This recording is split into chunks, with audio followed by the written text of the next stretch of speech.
Good morning. I call the meeting of the Arizona Board of Regents to order. Susan, would you please confirm we have a quorum? Yes, Chairman. Thank you. Welcome, everyone.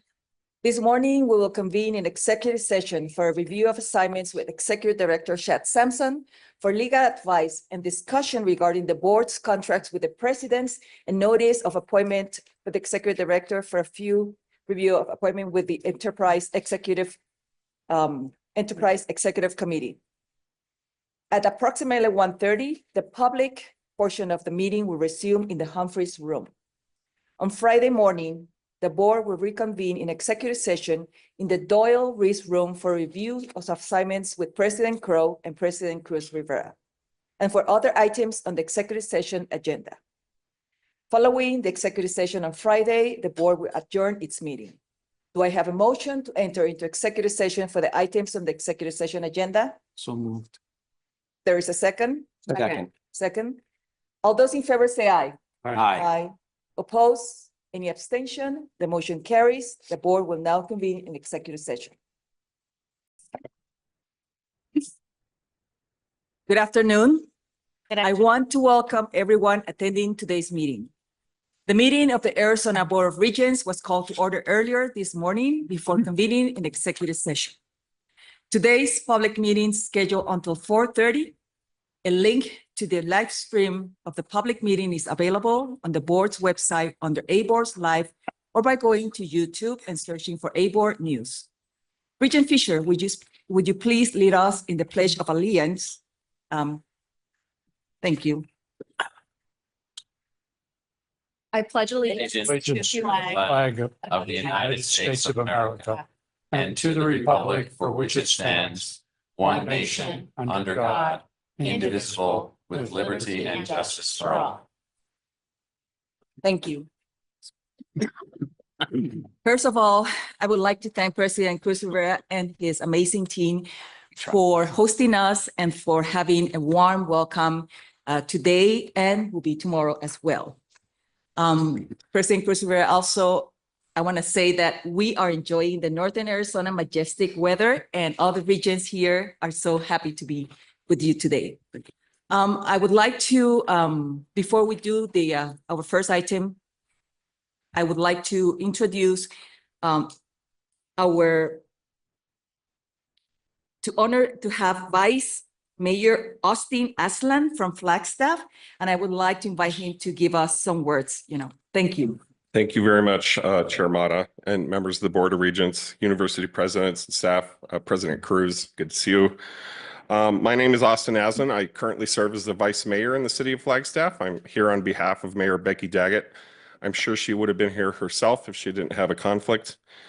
I'm really honored today to welcome you all to Flagstaff. We're very proud of our home. We're very proud of the city is very proud of its relationship right now with the University of Northern Arizona. And we really enjoy that strong relationship. Many of us moved to Flagstaff to live in town, to attend NAU, to work at NAU, and enjoy the values that a university brings to our community. My wife happens to be the director of the School of Earth and Sustainability here at NAU, Dr. Claire Aslan. And so I have that firsthand fly on the wall knowledge of what her role is like on this campus and how squeezed she feels financially for her entire school. NAU brings a vibrancy to our community. The faculty, staff, and students contribute to the fabric of Flagstaff by sitting on our boards and commissions, by volunteering and using cutting-edge research to make our community a better place. And I just want to make sure that you are able to get out of this room and enjoy the nice weather. I noticed there's a controlled burn happening right now. Those things happen here occasionally. And I just wanted to end by saying to everybody, I'm in the current cohort of Smith Brown Fellows. And a couple weeks ago, we had the honor and the privilege of spending a few hours behind closed doors with John Arnold. And I came away from that conversation with a much deeper appreciation and understanding of just what ABOR is and how it works with the state of Arizona, how it interacts with the universities, and just how amazing and powerful this board is. So I just want to acknowledge that and recognize that. We're so happy to have Liz Archuleta join your board. It's really great to have some stronger representation from Northern Arizona. I'm certain you will do a wonderful and professional job of representing our issues. And I ask the public to be very respectful and realize that there's always a lot of moving parts with this. I think everyone up here understands how squeezed the universities are and would like to get more money from the state. And I look forward to hearing more about that conversation and continuing to strengthen that relationship. When I came on council in 2018, I would say that the town and gown relationship between Flagstaff and NAU was a little bit strained. I mean, I think for the most part, you talk to an average person, they understand how important NAU is to Flagstaff and to the region. But I just want to acknowledge also the role that President Cruz has had in tightening that relationship immensely. I think we're in a much different place. I've watched that evolution occur, and just with a lot of gratitude on that regard specifically, just wanted to thank you and thank the board for your wisdom in hiring President Cruz. Thank you all. Thank you, Vice Mayor Asler, for your kind words. I would like to invite President Cruz Rivera to say a few words. Thank you, Chair Mata, Board of Regents, faculty, staff, students, and friends of the community for being here today. I want to give you a big welcome to this Arizona Board of Regents meeting. It's a special day for us today for many reasons, but one of them is that the context against which this meeting is occurring includes the celebration of NAU's 125th year anniversary.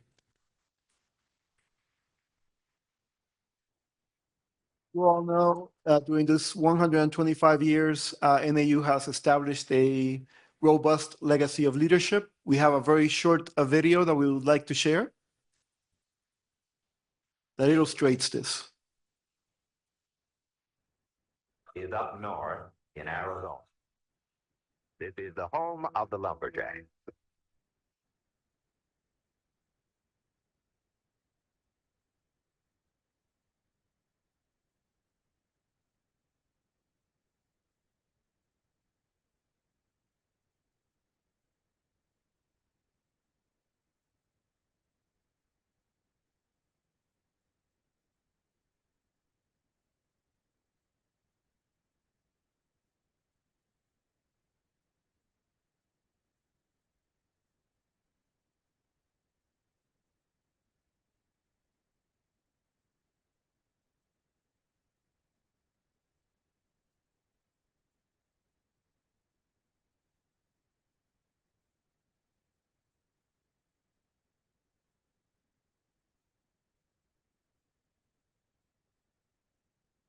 We're honored to be part of this community. We're honored to be part of the Arizona Board of Regents enterprise.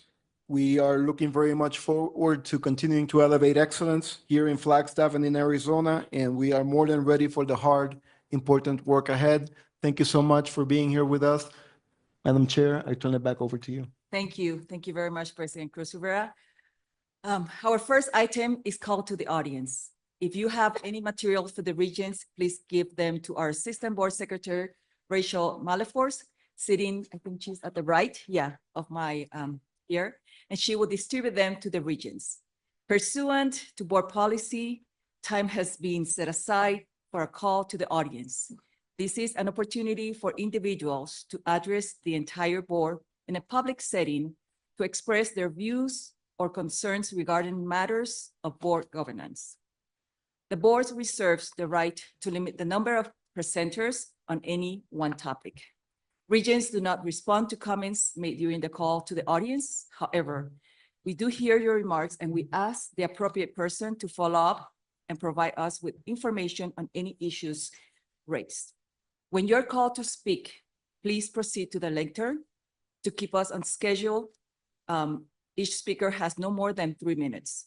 As a courtesy to the speaker, Rachel will hold up a sign signaling how much time the speaker has remaining. At the end of your 3 minutes, we ask that you conclude your remarks. Rachel, would you like to Start. Thank you, Regent Mata.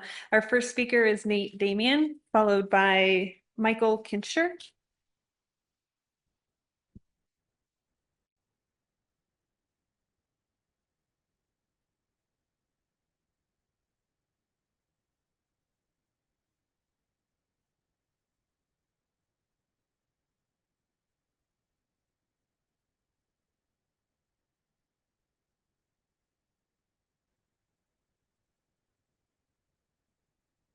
Testing, testing. Good afternoon, esteemed board. Good afternoon, esteemed regents. A month ago, the Students for Justice in Palestine at Northern Arizona University received an email informing them of their 4-year suspension from campus. This move from the university effectively shuts down the only pro-Palestinian advocacy group on campus. This move against the student movement was a continuation of a personal vendetta that began on April 30th when President Cruz Rivera sent law enforcement to quell peaceful protesters demanding the university divest from Israeli apartheid and from the genocide in Gaza. Instead of listening to our concerns, instead of listening to the students, the university chose to pursue a punitive strategy. Akin to the strategy David Ben-Gurion, the founding father of Israel, laid out when he said, "The old die and the young forget."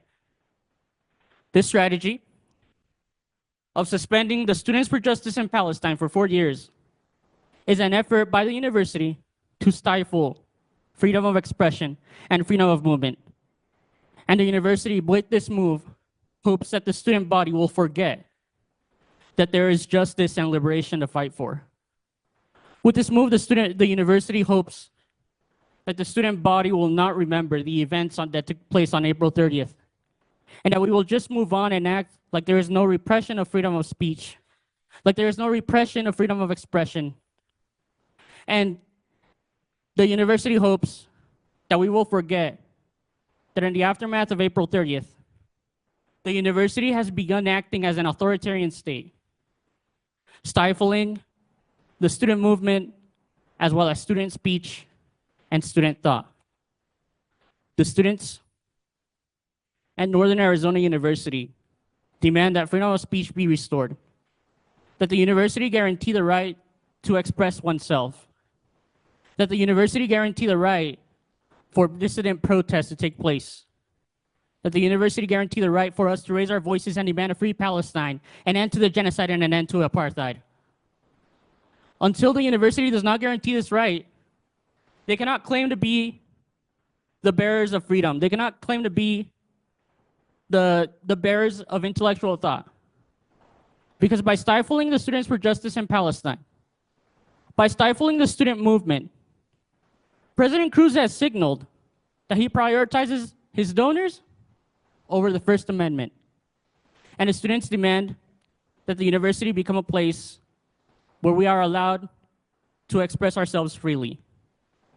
Because as of now, the university has turned into a surveillance state that, as I repeat, has chosen to place the needs of the administration over the needs of the students. And we know that the students will remain steadfast. We know that the student movement will continue in spite of the obstacles to it. And we know that we will continue to fight until Palestine is free. Because no one is free until Palestine is free. Thank you.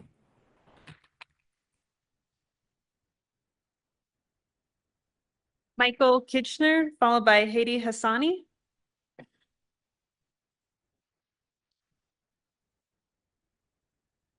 Hello. Members of the board, my name is Michael Kincher. My pronouns are they, them, and I am a PhD student at Arizona State University. I come to you today speaking in my personal capacity as someone who has been a student, a government leader for 3 years now, a student organization leader for 5, and a student at ASU for 9. I'm increasingly concerned that the funding and resources provided by our universities to student government does not reflect a commitment by this board to developing student leadership and fostering the shared democratic governance of our public universities. The bulk of our funding comes from a single student fee that is levied on students independently of tuition. What does this tell us? This tells us that in order to have any say in how our university is operated, the tens of thousands of dollars that our students pay to the universities just to be there is not enough. We have to pay more money on top of that to buy the right to have any say at all in the place that we live and the place that will literally shape our futures for decades to come. I will note that the University of Arizona did recently roll most of their fees into tuition. I commend the leadership and the student advocacy that led to that and made that happen. I also sincerely hope that my university, recently named the #1 in innovation for the 10th year in a row, isn't caught too far behind on this and will make this change that would bring it, like UA, into alignment with other major universities across the US. Where the money go matters. If our university presidents and this board truly care about investing in student leadership and value student input in the operation of our public universities, then you would direct more funds from the tuition that we already pay into supporting our student governments. Finally, student government is a job. Recognize our labor. Many brilliant student leaders pour hours of time and effort into student government for the benefit of their fellow students, often to the detriment of their own studies, which again, they are paying you tens of thousands of dollars for. Our student leaders need compensation for their time. Whether it is in the form of a wage or tuition remission, our student leaders need to be paid for the labor they pour into making our universities, the source of all of your jobs, the reason why we are all here, more desirable and more marketable. The vibrant campus life that attracts future students to our universities would simply not exist without the efforts of our student leaders. I ask that you properly support student government and show us through investment and action that you value our input. Thank you. Hadi Hassani, followed by Mason DeVico.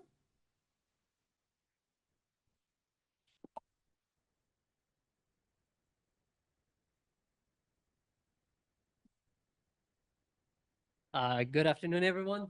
Assalamu alaikum. I just wanted to make sure I'm glad we have the university for 120 years, but I just want to acknowledge that this university was built on native land, and it's shocking to me that nobody acknowledges that. And this university was built 30 years ago after they removed the Navajo Nation, and they fought for decades to come back. So I just wanted to acknowledge that. 3 major international human rights organizations, Amnesty International, Human Rights Watch, and B'Tselem, have called the state of Israel an apartheid state and called on people around the world to boycott Israeli companies and any companies that enable Israel to continue the suffering of millions of Palestinians. In their support and to end the suffering of millions of Palestinians in the West Bank and Gaza, the Students for Justice in Palestine requested that the administration boycott any companies that directly contribute to the genocide of Palestinian people, whether that's in the West Bank, Gaza, or around the world. The university not only shut down the conversation, but tried to intimidate the students by calling the whole Flagstaff Police Department, the Sheriff Department, and the state troopers to treat a student like they were terrorists. President Cruz Rivera claimed that he did that for the security of his students and to protect the Jewish students. Did President Cruz Rivera know that there were Jewish students in the encampment? Or like any Zionist, did he think those Jews betrayed the Jewish people and does not receive the same treatment? Or is this classic Islamophobia or Arab phobia against anyone who sides with Muslims or Arabs? Moreover, if President Cruz Rivera is concerned about hatred, why has Islamophobia not been concerned as much as anti-Semitism? Finally, why did President Cruz Rivera and the administration suspend the student justice for Palestine for 4 years? The goal is for every student to forget about this movement, because every student that was involved, if they were freshmen, by the next 4 years, they're going to graduate. Is that the goal? Thank you. Mason DeVico, followed by Serena Catuli.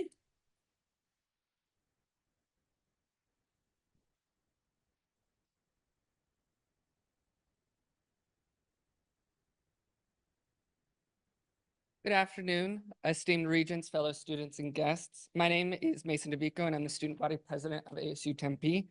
I stand before you today on behalf of the Council of Presidents of the Associated Students of Arizona State University to express our unwavering support of the decisions made by ASU leadership in response to the state's substantial cuts to public education funding. These cuts, which result from mismanagement of public funds by the state legislature and the governor's office, have forced ASU to take difficult but necessary steps to remain financially stable. As it stands, Arizona currently ranks last in the nation for public education funding and resources. The recent reduction of $24 million has led to a tuition surcharge, limitations on scholarships, and the closure of the ASU Lake Havasu Center, among other measures.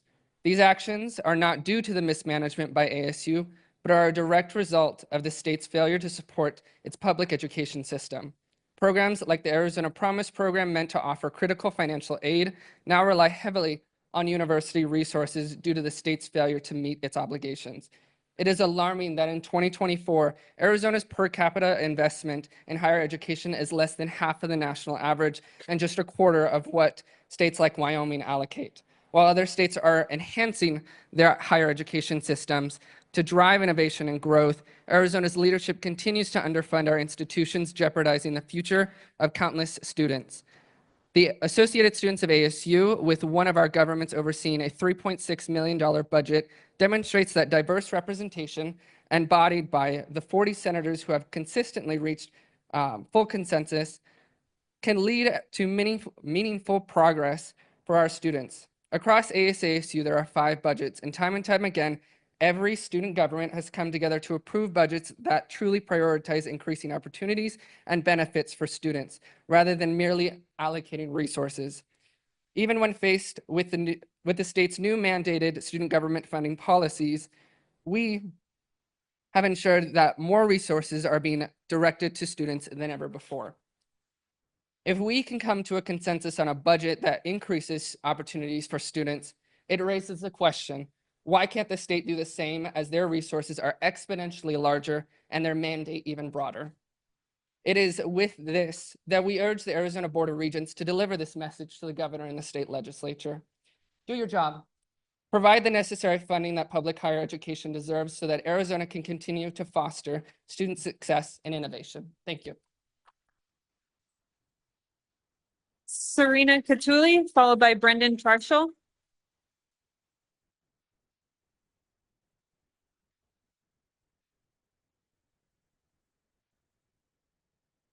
Hello, everyone. My name is Serena Catuli. I am a fellow with the Arizona Students Association, and every day since I have moved to Flagstaff, my studies at NAU have gotten increasingly difficult, not because of the classes themselves, but the cost of living and attendance. I am a food and nutrition major with a minor in health and wellness coaching. I want nothing more than to help others like me who have struggled with eating disorders or with disabilities that have hindered their ability to eat a quote-unquote normal diet. I cannot do that without a degree, and yet at every turn I feel that I am punished for being a student who is not rich or who gets little help from my family financially. I am an in-state student. I was born and raised in Tucson, Arizona. I was told all my life to put aside the thought of any out-of-state school because in-state would be what was financially doable for me. I would get more help. I would be rewarded. If this is what is considered a reward for staying and going to school in Arizona, then I fully believe that those who created the system are out of touch with reality. Last year, I had no clue what I was doing when it came to my financial aid and ended up not getting enough aid to be able to pay for my housing because for whatever reason, that is the last thing that gets paid for by your aid. You want to know my punishment? My ability to eat, my required meal plan account was restricted, meaning I had 2 places to eat on campus and 10 meals a week. So if I couldn't spare the time to sit and eat, then I starved until I could get back to my dorm. This year, I finally won my fight to be considered financially independent in the eyes of the university. I was set, a weight off the shoulders of my exhausted father and my worried friends. 24 hours later, I get an email saying that because my grades were so poor last year, the school would not accept any financial aid that I may qualify for. I am currently in the process of appealing that decision so I can get my financial aid. I sent them the hospital records, the refusal from disability, the dates of my 31 different doctor's appointments, the emails confirming I was still alive from my therapist, and the records of my mother kicking me out and cutting me off 2 weeks before I graduated high school. I begged them for mercy, despite the fact that it was humiliating to have to reduce myself to a few documents in a sad story. Now I wait and count the days until October 4th when they tell me if my begging was sufficient. This is not what being a student should be. This is not what I signed up for. How am I supposed to succeed when no amount of doctor's notes or hospital visits convinces disability to help me? How am I supposed to succeed when I can't pay for my books? How am I supposed to succeed when I have to skip classes to pick up extra work hours to make sure I can make rent? I demand a change to be made to the policies that put me and other students like me in this position. I demand support. I demand your help. If you want students to succeed, stop punishing us for not being able to pay your ridiculous over $36,000 price tag. Thank you. Brendan Trashel, followed by Hypatia Medavia.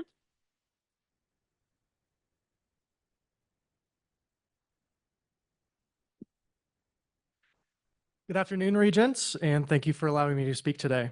My name is Brendan Traxel, Chief of Staff for NAU's Graduate Student Government. However, I will be speaking today as an individual.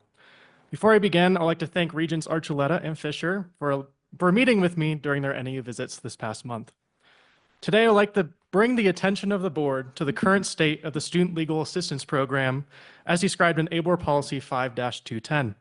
This program and policy has been in place since 1976, before the policy manual was implemented, and has been a tremendous resource for students in need of free legal advice, counsel, and if needed, referrals. As I speak to you today, only 1 of 3 state universities, NAU, has an active attorney under this program. The Associated Students of the University of Arizona's website, accessed via the Internet Archive's Wayback Machine, shows that legal services have been absent since February 17th, 2023. ASU and its student governments additionally have no lawyers under this program, but instead have the Civil Litigation Clinic through the Sandra Day O'Connor College of Law. While this clinic does provide actual representation in civil matters, according to its website, and I quote, "We are not able to assist with limited services such as answering basic legal questions or legal paperwork completion," end quote.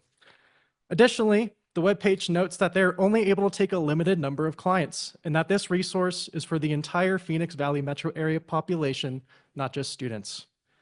This leaves the free services previously provided through the Student Legal Assistance Program unfulfilled for a majority of Arizona's public university students. While this policy does not have a mandate for this position, I believe the board should take major concern at the lack of these services at our 2 largest institutions. At NAU, the Student Legal Assistance Program helps hundreds of students every year, including myself. I urge the board to explore potential causes for the absence of these services at ASU and U of A, consider policy revisions that may be needed to support this program, and work with the universities and their student governments to once again provide this valuable resource. Thank you. Hypatia Medavia, followed by Kyle Nischke.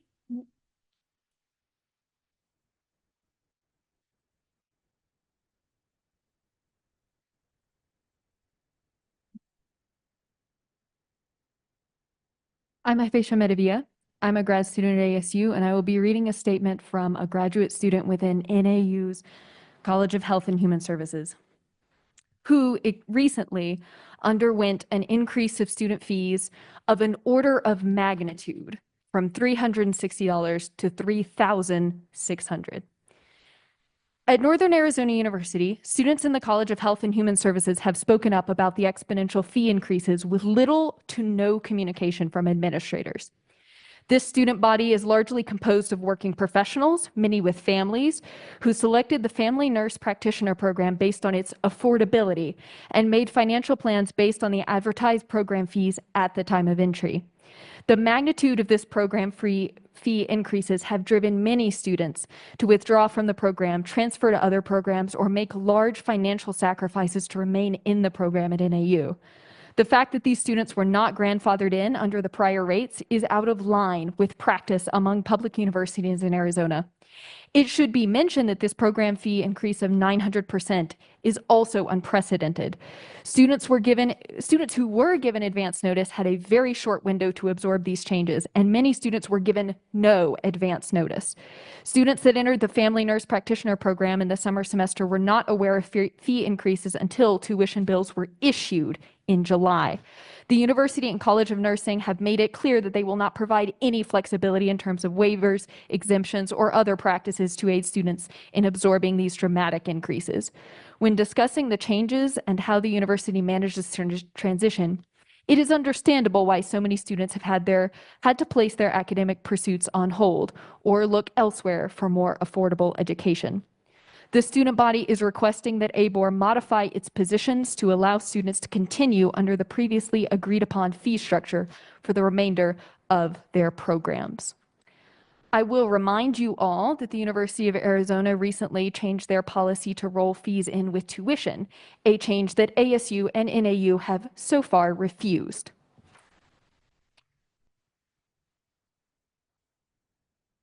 Kyle Nitsky, followed by Carly Vandermeersch.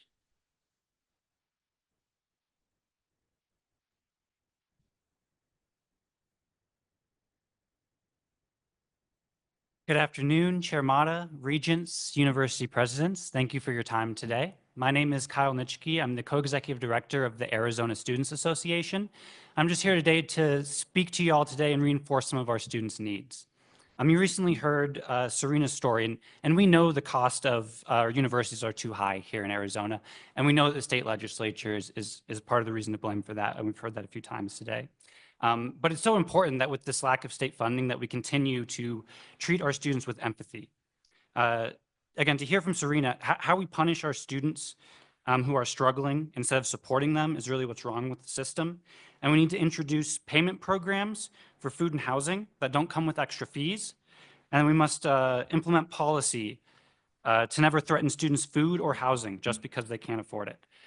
We operate our public universities on a system that requires and forces students to lean on financial aid and scholarships. And so when there's delays with these coming in, we need to be empathetic to that.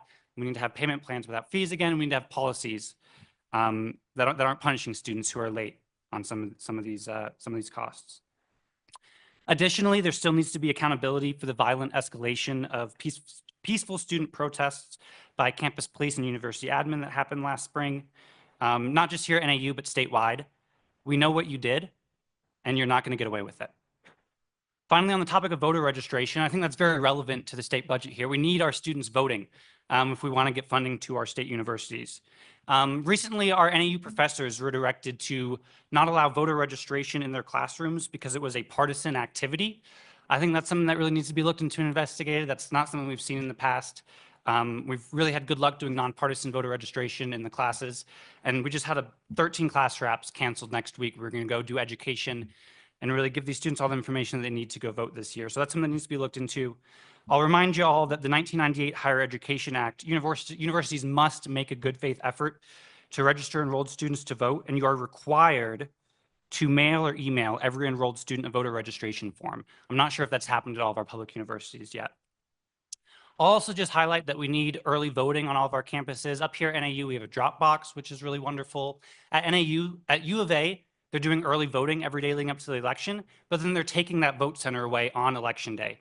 We're worried that's going to be very confusing to students. So really pushing early voting on campus, so all of our campuses leading up to the election, and a vote center on campus on election day to really make sure we're having good youth turnout and we get these students voting and then get some funding to our institutions here next spring, next legislative session.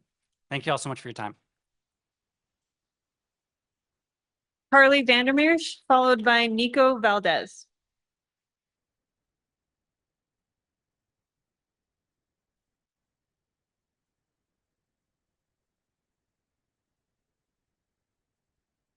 Good afternoon, Regents and members of the board.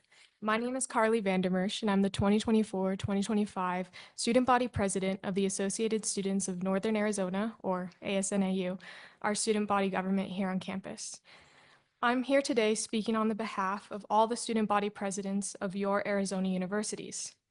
As student body presidents across Arizona public schools, we collectively recognize the profound importance of amplifying the student voice in our democratic process. With the upcoming local, state, and federal elections, we aim to create a culture of informed, engaged voters who feel confident in exercising their right to vote.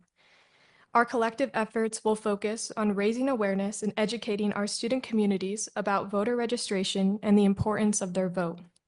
Through nonpartisan, collaborative initiatives, we stand united in promoting robust voter turnout and empowering students to shape the future of our state and country.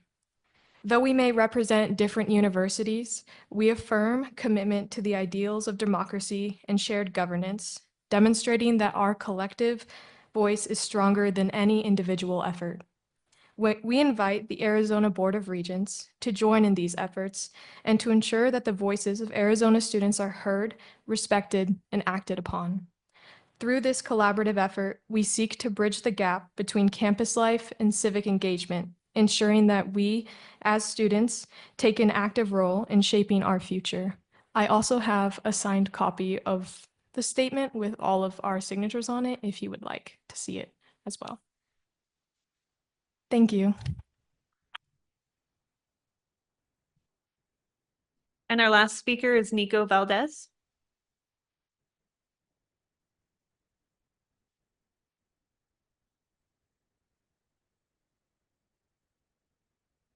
Good afternoon, esteemed members of the Arizona Board of Regents. My name is Nico Valdez, and I'm this year's Vice President of External Affairs for the Associate Students of Northern Arizona University. In this role, I have the honor of facilitating the NEU Vote Coalition and promoting civic engagement across campus. NEU Votes is a campus-wide coalition aimed to amplify young people's voices through voter registration, participation, and education. I would also like to highlight that NEU was awarded the highest voter registration rate at a four-year institution during the 2022 midterm election for our nonpartisan democratic engagement efforts. As we enter another election cycle, we hope to continue and expand our efforts. Furthermore, we stand on the threshold of a historic election, one that will shape our future, of our state and nation. As leaders in higher education, we have a unique responsibility to foster civic engagement among our academic communities. This election transcends partisan lines. It's not about what political party you affiliate, but about the foundational principles of our democracy. Our focus should be on encouraging participation in this vital process. I urge you to consider implementing initiatives that actively support voter registration and participation across all three institutions. Encourage our staff, faculty, and students to exercise their right to vote. This means not only educating them about the importance of civic engagement, but also practical support for making voting accessible. To end, as regents, university presidents, and leaders across all institutions, we should all implement initiatives that support students on election day. Let us lead by example and demonstrate our commitment to the students and send a clear message that we all value civic participation and recognize its importance alongside academic pursuits. Thank you. Thank you, Chair Mata. That is all. Thank you, everyone, for your remarks. The board will take a 5 minutes break. Right now, it is 2:08 to 10, so 2:15. 2:15, we'll be back. Sir. Oh, you're so. Welcome back. Universities are back in session and students are back on campus. I would like to share a short video now. Yeah.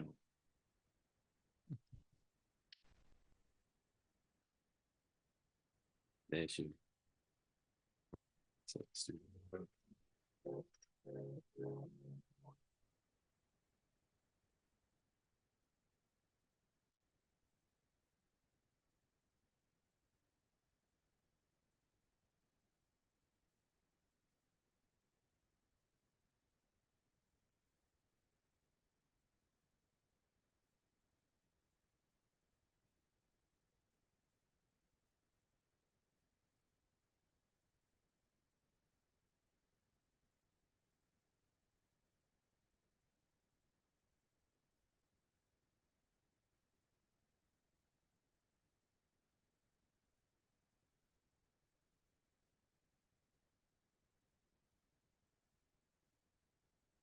Great, great energy. Mhm. Okay, so I would like to welcome Regent Regent Stein and Regent Fisher to their first regular meeting as regents, and welcome to you both. I also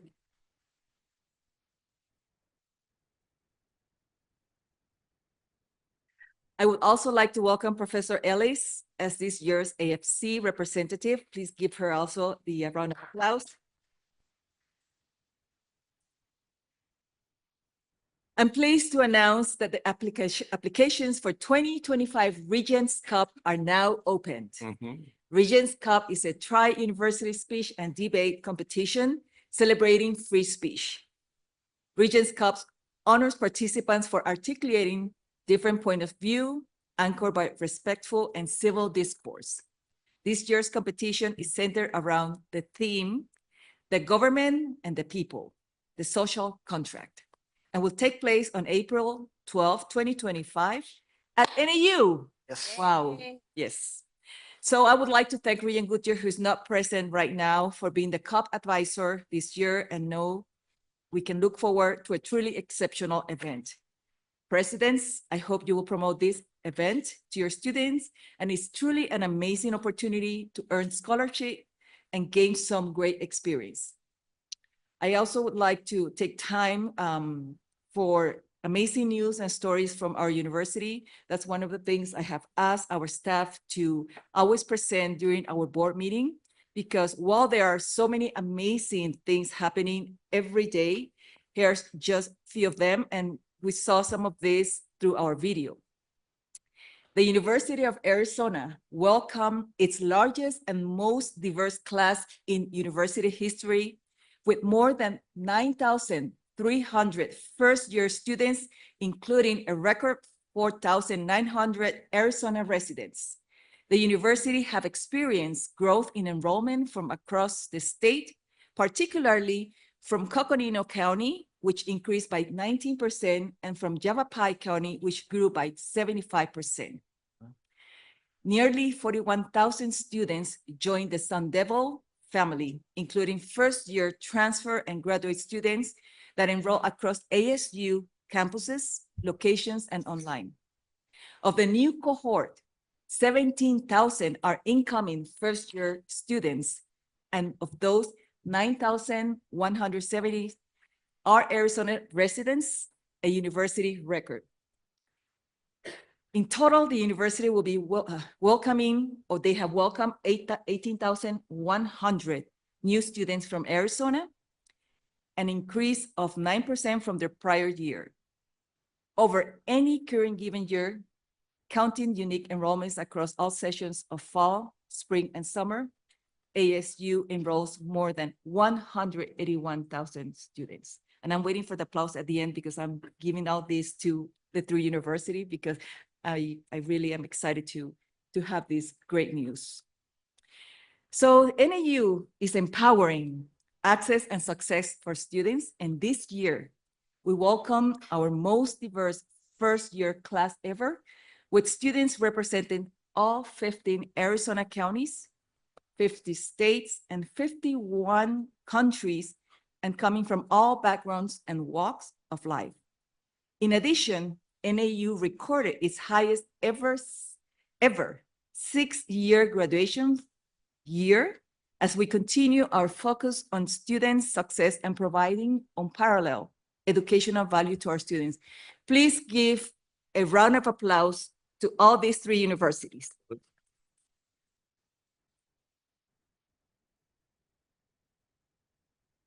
Before we take action on the consent agenda, I would like to note that item 13, request for approval of the fiscal year 2025 Regents Research Grants, has been pulled from the consent agenda and has been placed on the regular agenda.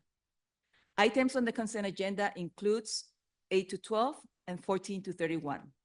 Does anyone have any conflict to declare on any of the items 8 to 12 and 1431 scheduled for consent? Here none, I move that the board approve items 8 to 12 and 14 to 31 as listed on the consent agenda. Do I have a second? Second. Thank you. All those in favor say aye. Aye. Opposed? Any abstention? The motion's carried. For our next item, Executive Director Chad Sampson will present his report to the board. Chad, the floor is yours. Thank you, Chair Mata. With your permission, I'd like to move to the dais. Yes.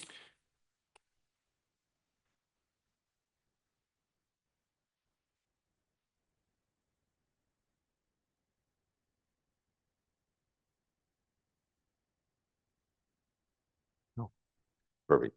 Thank you, Chair Mata. First of all, correction, this is a podium, not a dais. You are all sitting at a dais. This is the podium.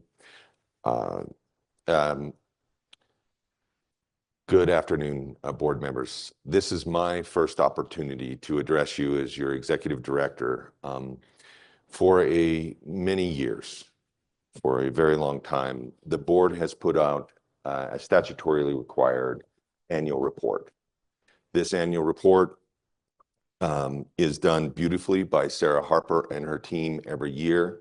It not only complies with the statutory requirements, but does it in a way that is artful and highlights the best of our university system and our enterprise. Along with that report, they allow the executive director some time to analyze where we've been, where we're going, and the state of Arizona. In order to make sure that we are judicious with our time, because the board spends a tremendous amount of time in committee. We've actually cut down the executive director's report from about an hour to 10 minutes. So in 10 minutes, I am going to go through what we went through the past year and where we go, where we're going in the next year. Before I do that, though, if I may take a personal moment. I have watched people I admire do this presentation for 15 years. And it is the honor of my life next to actually convincing Amber to marry me. This is the honor of my life to serve this board with an incredible team of individuals from our staff. So with that, I'm grateful to be able to do this today. We are starting today's presentation with the board's promise that it voted on to Arizona.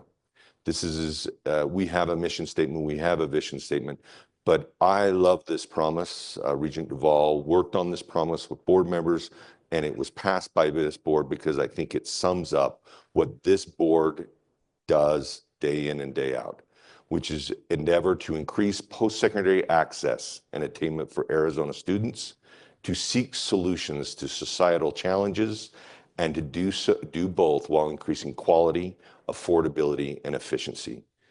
The audacity of that promise demonstrates the leadership capacity of this board and the talents of the presidents that it hires.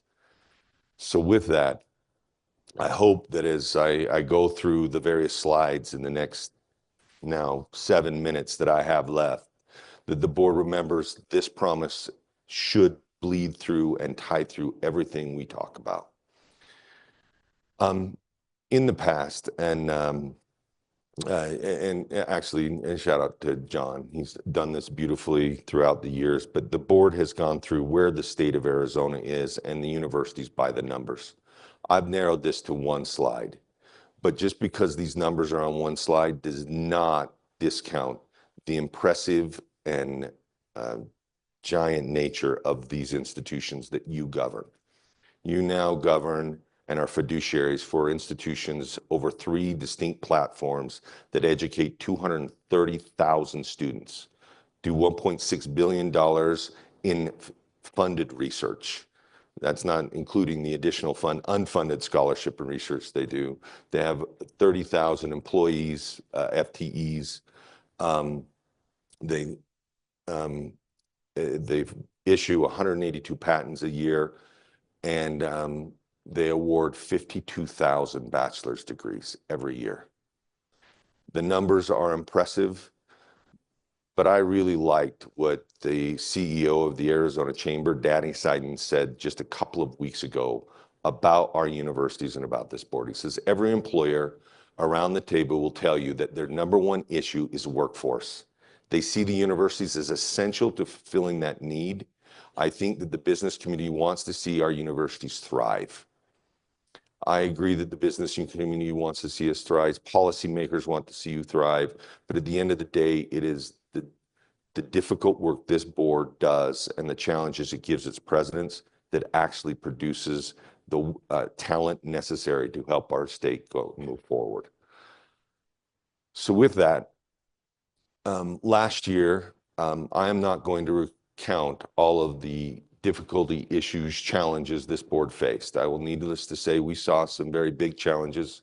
We saw legislative cuts to our appropriation. The universities coped with what was the most difficult issue with regard to FAFSA in the history of that program. And we saw slashings to some of the board's signature programs with the Arizona Teachers Academy and the Arizona Promise Program. There were other additional issues this board dealt with. I will say that in my watching this board dealt with a number of issues that would consume a board. One of those issues would have consumed a board for a year.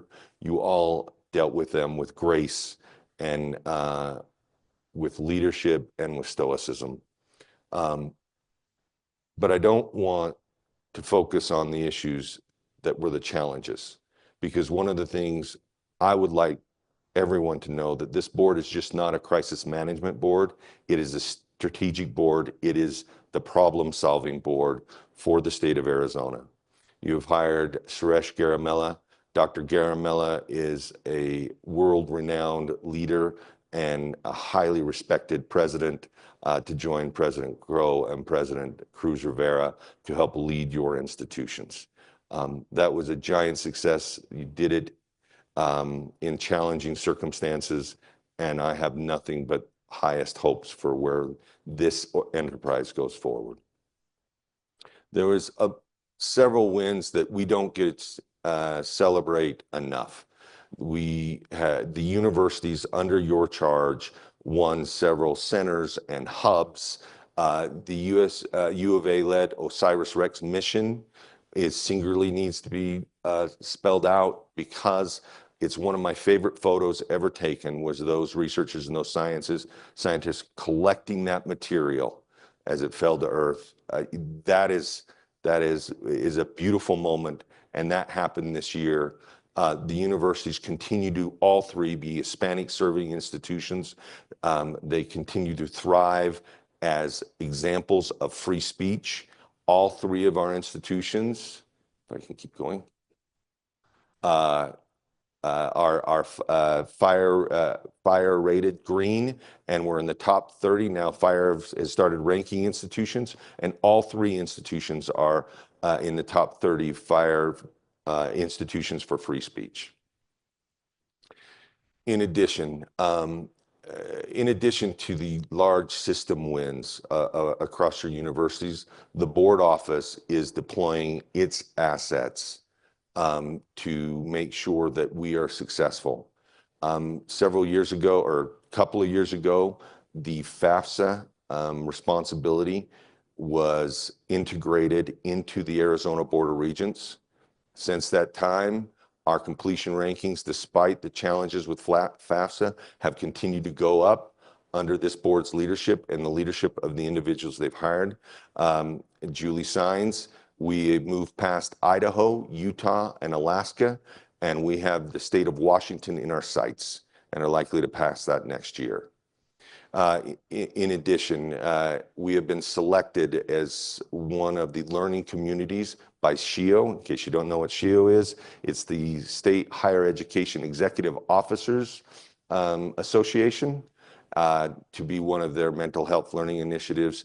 And we have upped our game in trying to do better in communications and influence. In order to do that, this board has charged me with building upon our already robust team with more talent. We are adding new, strong talent to that talent that has already been there. We are adding individuals. Why are we doing that? Frankly, because the three institutions that you govern have tremendously talented people, and we need people that can match them and collaborate with them, and then sometimes argue with them, but mostly work with them to move the institutions forward and to serve you better. The board has made it clear to me that moving forward this year, we are to deliver on 3 priorities. We need to do a better job of leveraging the universities and the university system as an asset to the state. So individuals across the state understand, even more than they do today, what jewels our institutions are, and that the Board of Regents is anxiously engaged in leading this cause. The second priority is they've asked us to develop support amongst policymakers and key stakeholders. And we are busy developing a plan and working collaboratively with our universities to do that. The final priority is enhancing our board oversight and our governance. And I am now out of time, but I'm going to take one more minute and make sure that we're doing this through a number of platforms, which include the AZ Healthy Tomorrows platform, the Arizona Promise platform, and the Arizona Teachers Academy platform. And we are leveraging assets that we now control, Regents grants. This is something that I care deeply about, because as we look at polling for people for Arizona, what they want is not just research, but they want translational research that impacts and improves their lives. And this is what the Regent Grant attempts to do. We have moved forward with the Arizona College Ready, which is quickly becoming a hub for all individuals to find about college and move through college. And we continue to improve on the Arizona College Connect, which is a tool used by Arizona guidance counselors to make filling out your FAFSA and other things easier. In addition, we are becoming well known for the leadership in the FAFSA campaign. And so for that, I will ask for the board indulgence for one more second so we can actually run a video that our staff created on the latest FAFSA Coalition Symposium. And I have the ability to do that. See, there you go. Maybe.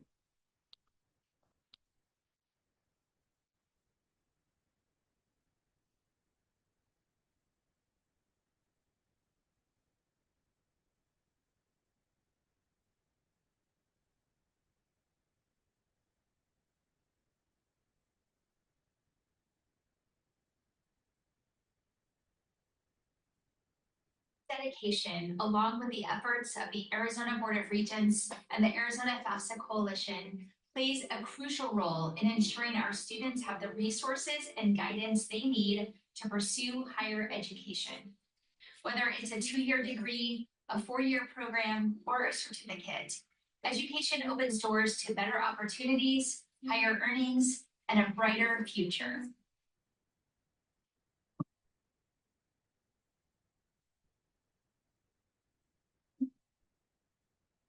Our whole point is to give you tools to make it better. So with that, thank you for all what you do.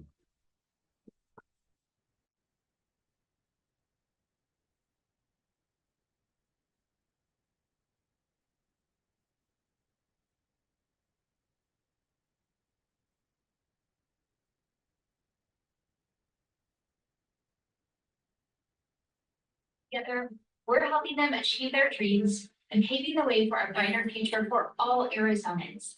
Let's keep moving forward and make this our best year yet.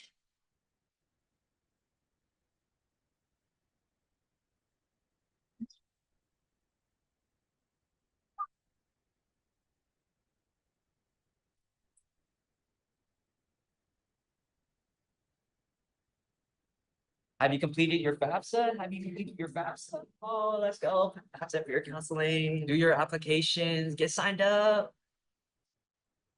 Yeah.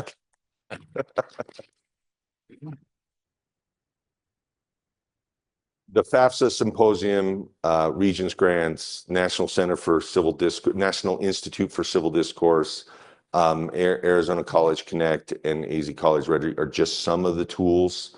Regents Cup that the regents have, we plan on leveraging to increase our footprint in the state, along with our continued governance and oversight of the universities. And with that, I just really like this picture of Regent Pacheco and Regent Goodyear. Great. And I will end. That was one of my materials. With that, I will end by saying what I always say: thank you for all that you do, and I and my team stand for questions. Any question by the region? Yeah, Regent Duval. More of a comment than a question.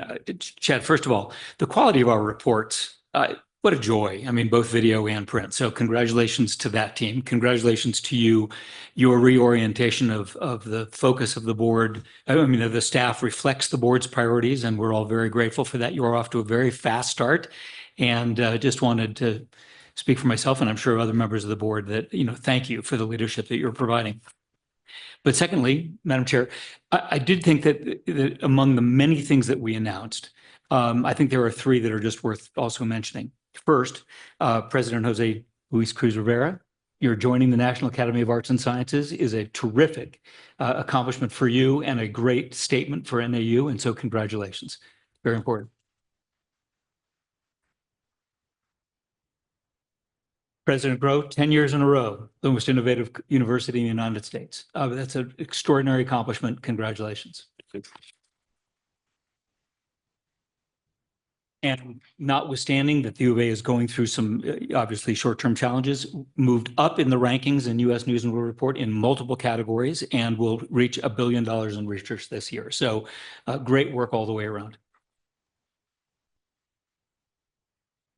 Thank you, Regent Duval. And that's why we said that there's so many positive things that we are saying, because not enough time to list it. Regent Pacheco. Thank you, Chair. Chad, could you tell us a little bit about your partnership with the governor's office and how collaborative and supportive that's been? Yeah, thank you, Chair Regent Pacheco. I appreciate you mentioning that.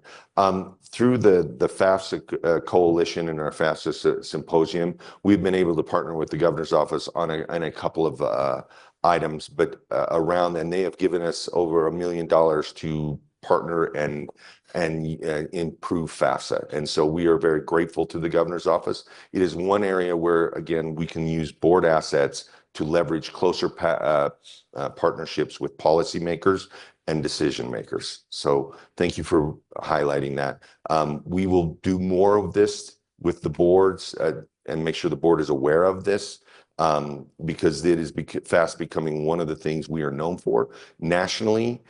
We just presented in Anaheim to NCAN, and that we had multiple states who want to come and license from us or partner with us with some of the things we are doing. So we're very grateful for the partnership that the governor's office provided us there. Great work there. Thank you. Yeah, thank you. And I would like to close, if there's no other comments or question by the regents. I would like to say that I'm very pleased to work with Chad. We started together on this journey, and it has been an amazing roller coaster together. And the restructuring of the board office to support the 10 regions, the governor office, and also the superintendent is really amazing, because we 10 regions ask for a lot of things. And we have different personalities. And we also, send a lot of messages, and for you to really understand our personality is really amazing, and also the people that support you. So thank you for all you do for us. Thank you, Chair. Yeah. So good to serve with you. Thank you. So next, the board will receive an update on activities to assess best practices in student wellness and mental health. So we will have Roxanne Murphy and our Regent students, Zaragoza and Fisher. Would you please present this item?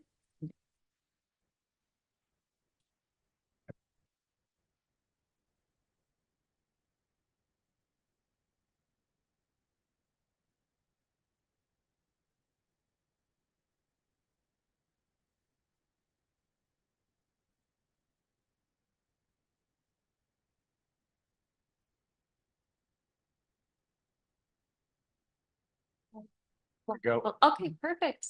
Well, good afternoon and thank you, Chair Mata and Regents. Not only am I joined by student regents, I'm also joined by Andy Nutter, who is the chair, evaluation chair for the Arizona Institutions of Higher Education. And then in addition, we have campus leadership who are in the audience and as well as online, who will be available to answer any questions after the presentation too. So I'm excited to connect with you today and to share some very important work that we're proposing to undertake to support student mental health and wellness. We're here to make the request to expand our focus on student mental health and wellness. As you all know, our Arizona universities are national leaders in supporting mental health and wellness. And today we're proposing to elevate this work by transforming our food and housing insecurity work group into a comprehensive student well-being work group. While we've made significant progress in addressing food and housing insecurity, we realize the need for a more holistic approach that encompasses mental health and overall wellness of students. We know that there's an intricate interconnectedness of student well-being factors, right? Everything from physical health to emotional well-being to academic success.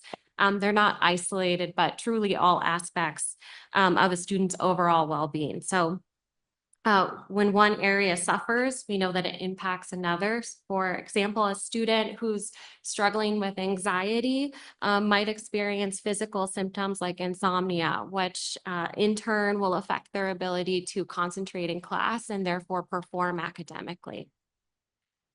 Much of this work here, or the request to expand, is largely in response to growing national and state concerns surrounding student mental health and overall well-being. So as you can see here, national data is sharing some alarming trends around student mental health. The Healthy Mind Study, which is an annual survey that examines mental health, service utilization, and related issues among undergraduate and graduate students, is sharing here that 38% of college students in the past year nationally have reported depression. 34% have reported anxiety disorders, and we see here too that 1 in 8 students are experiencing suicidal ideation in the past year. If you can take a look at the chart on the right as well, you can see that these are some of the highest recorded rates in terms of students reporting depressive symptoms in the last 15 years that this survey has been done. Which really just underscores the urgency of our request today.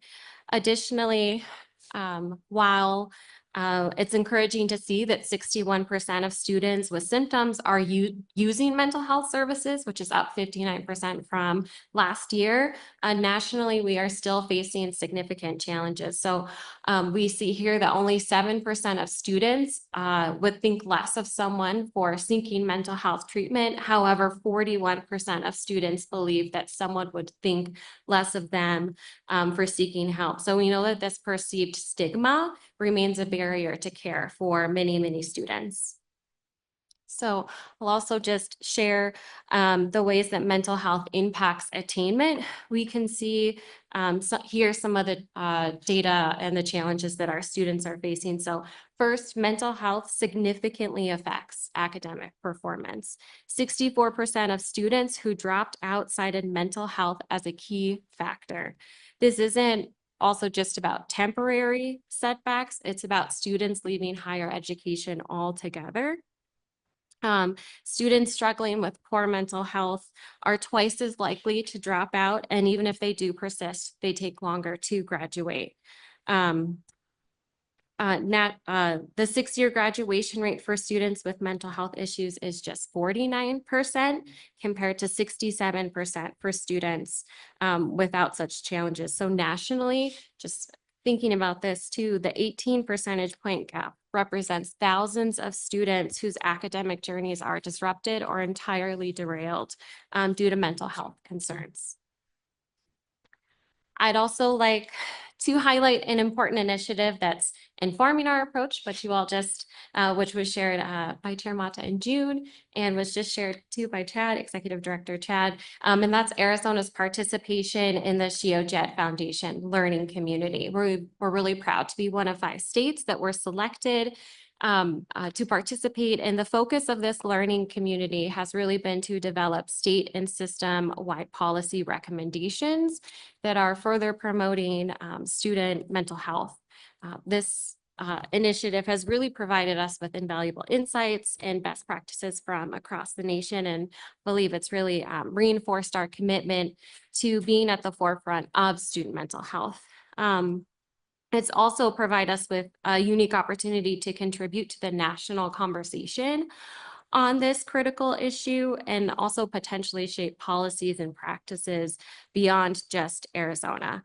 And our participation in this learning community has directly informed the expansion that we're proposing here today.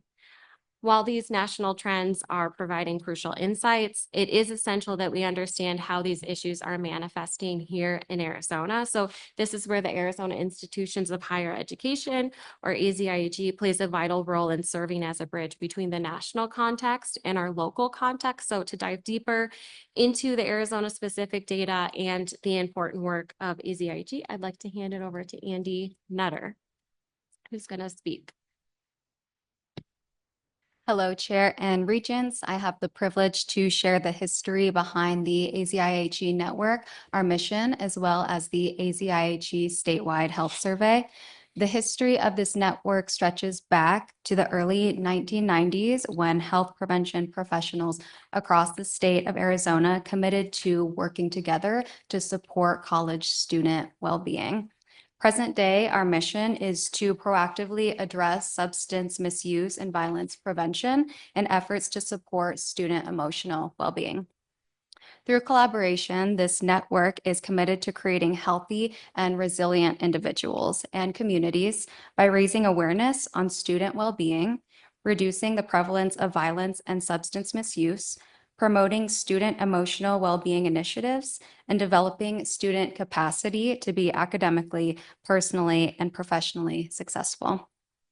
A major part of our collaborative efforts is the AZIAG statewide health survey that is designed to provide the ability to identify trends and engage stakeholders, community leaders, as well as statewide administrators in conversation on how to enhance student well-being.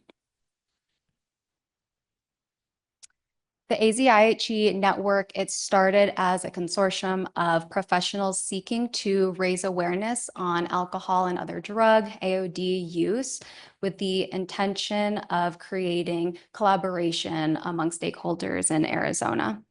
While NAU, ASU, as well as the U of A were collecting data on this topic, it was difficult to create a statewide picture as to where Arizona stands on a collegiate level in terms of AOD use.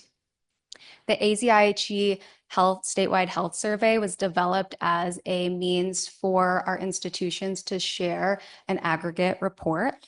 This tool now has a focus on AOD use, mental health, violence, as well as general well-being, and it is refined as needed. The data is collected at participating institutions biennially in the spring semester. No identifying information is collected, thus ensuring all student participants remain anonymous. This year, we had 5 participating campuses and the largest response from each campus that we've had in the past decade.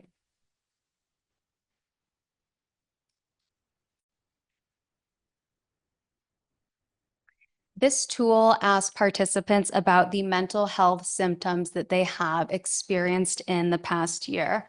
On the chart, the top of this slide, you can see that over 50% of students that participated in this tool, over 50% experienced overwhelming anxiety, felt hopeless, or felt very lonely.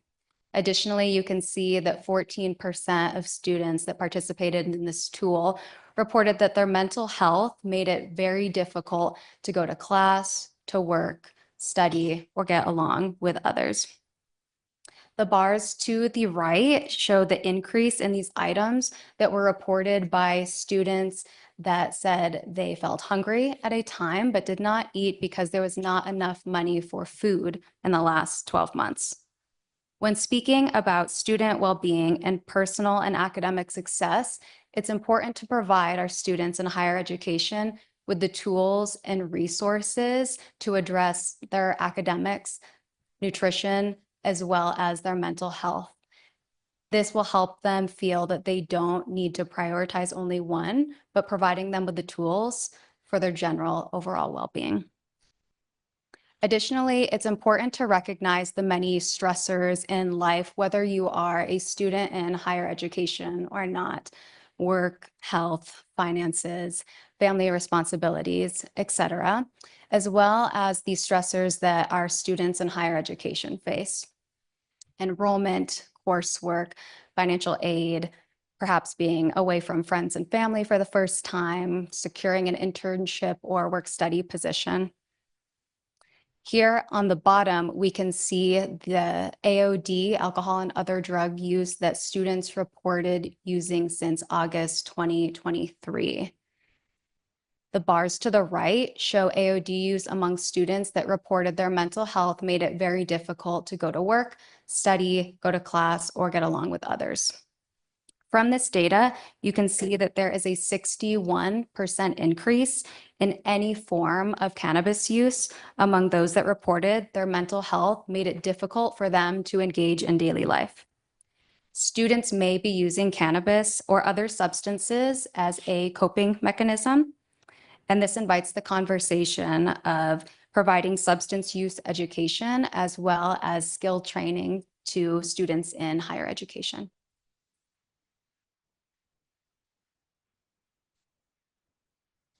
The majority of students feel that preventing violence should be a priority on their campus. And as we can see on the left here, that there has been an increase in students reporting that they consider violence to be a serious issue on their campus. In 2024, we had 36% of all students report that they consider violence to be a serious issue on their campus. The chart on the right shows the increase in these statements, as well as experiencing mental health symptoms in the past year, engaging in binge drinking or polysubstance use. What we see here is an 100% increase in students engaging in binge drinking in the past 2 weeks, as well as an 80% increase in students engaging in polysubstance use if they have experienced violence. I want to acknowledge that violence is underreported and also how environment shapes lived experience. If students express worry or concern about violence, it is important to acknowledge this and address it as well as other factors. This certainly shapes the nature of support that we provide to students in higher education and their emotional well-being.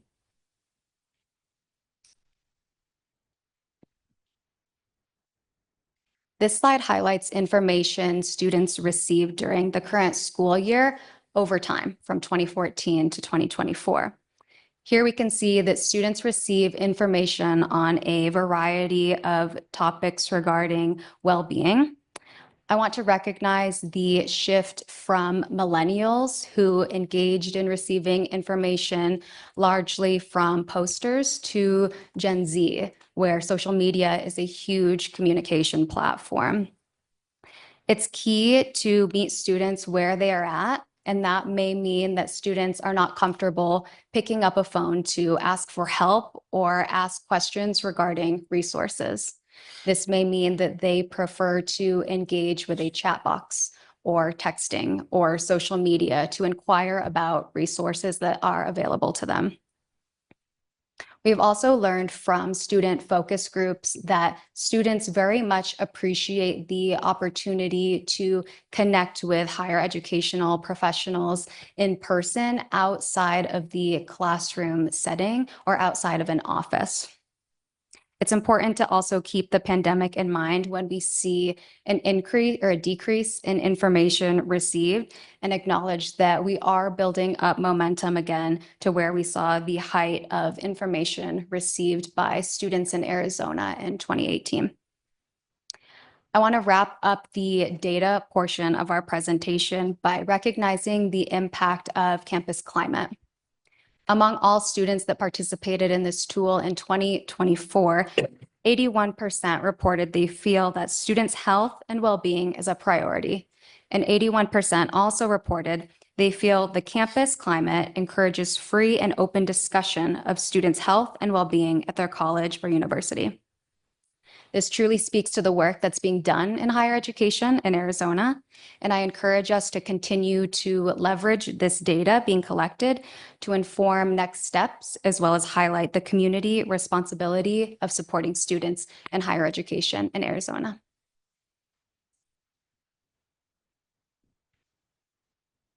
To better understand these issues and the data that we just saw today from AZIHE, we know that we can bridge that gap by understanding students' lived experiences as well. So this is where our student regents play such a critical role. So Regent Fisher, and Regent Zaragoza, I'd love to hear your perspectives. I don't. Yeah.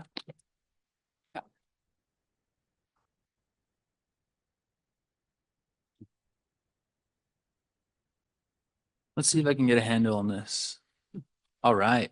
So we would like to start by kind of presenting a broad vision of what we intend to do with this expansion of the work group, which I am proud to note is the first significant expansion of our food and housing insecurity work group in about 3 or 4 years. What Regent Fisher and I plan on doing is reaching out to different student organizations, different groups of students, and trying to gather a perspective that encompasses everyone on campus, right? And I mean, our role is to advocate for student needs at all times, but this is one that particularly resonates with me, having dealt with some of these struggles in the past, and just seeing how it really negatively affects your life when it's left unchecked, and ensuring that this doesn't happen to any other student is something that means a lot to me. I'm sure it means a lot to Regent Fisher.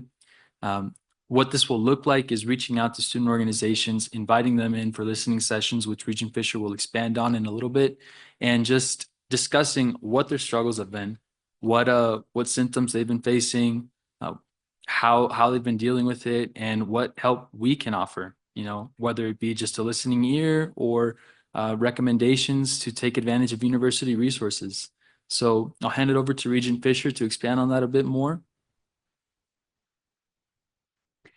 As Regent Zaragoza said, we are planning on conducting listening sessions across the different universities, as well as potentially virtually, just to listen to students from different backgrounds, because this is not a localized issue.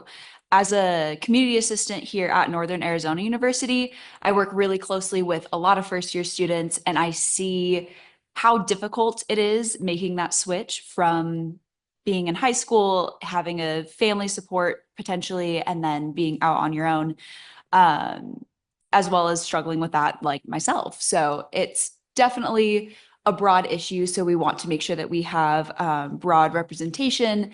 Ideally, we would like to be working with the student governments and connecting with them, as well as some of the different coalitions or student unions, like the Black African Student Union, Rainbow Student Union. I know at NAU we have the Latinx Student Union. So just kind of making sure our representation and where we're pulling this qualitative information from is as broad as the issue is. For the actual listening sessions themselves, we want to make sure that it is a safe space where students feel like they can share experiences, get support, and feel supported not only by us as student regents, but by the board as a whole. And again, just making sure that students at all levels are able to access this information and share their lived experiences with us. Well said. So what this is going to look like, Regent Fisher and I, once we start attending these sessions and, get them off the ground, We'll have a series of about 10 or 15 questions that we'll be asking students to answer, depending on how comfortable they are. And writing down these answers, trying to look for qualitative as opposed to quantitative data, given that subjectivity and emotion, even though they're not the most firm and objective ways of gathering data, they do speak a lot to the human condition. And that's something that we're primarily focused on with this endeavor. Additionally, we'll be presenting these findings to the board and to anyone who has an ear, whether that be the student governments at our respective institutions or members of the university community at large. And like the slide says, hoping to establish a feedback loop with this so that this work is continued by future student regents, by the rest of the board, and by student governments, so that this issue is destigmatized, because there's no sense in trying to deal with it if we're not going to talk about it. So that is what I have to say. I'll cede the remainder of our time to Regent Fisher before turning it back over to Roxanne. Yeah, we just really hope to ensure that student voices are heard and represented well, which is why, at least speaking for myself, I'm very excited to be taking on this initiative. And I thank Roxanne for looping us in on this. And we want to make sure that we aren't just presenting information that people want to hear. We're presenting the real information, real experiences of what students are going through to really give you all and the rest of our universities the best pulse of mental health and how to best support our students in the long term. So thank you. I'll pass it back to Roxanne.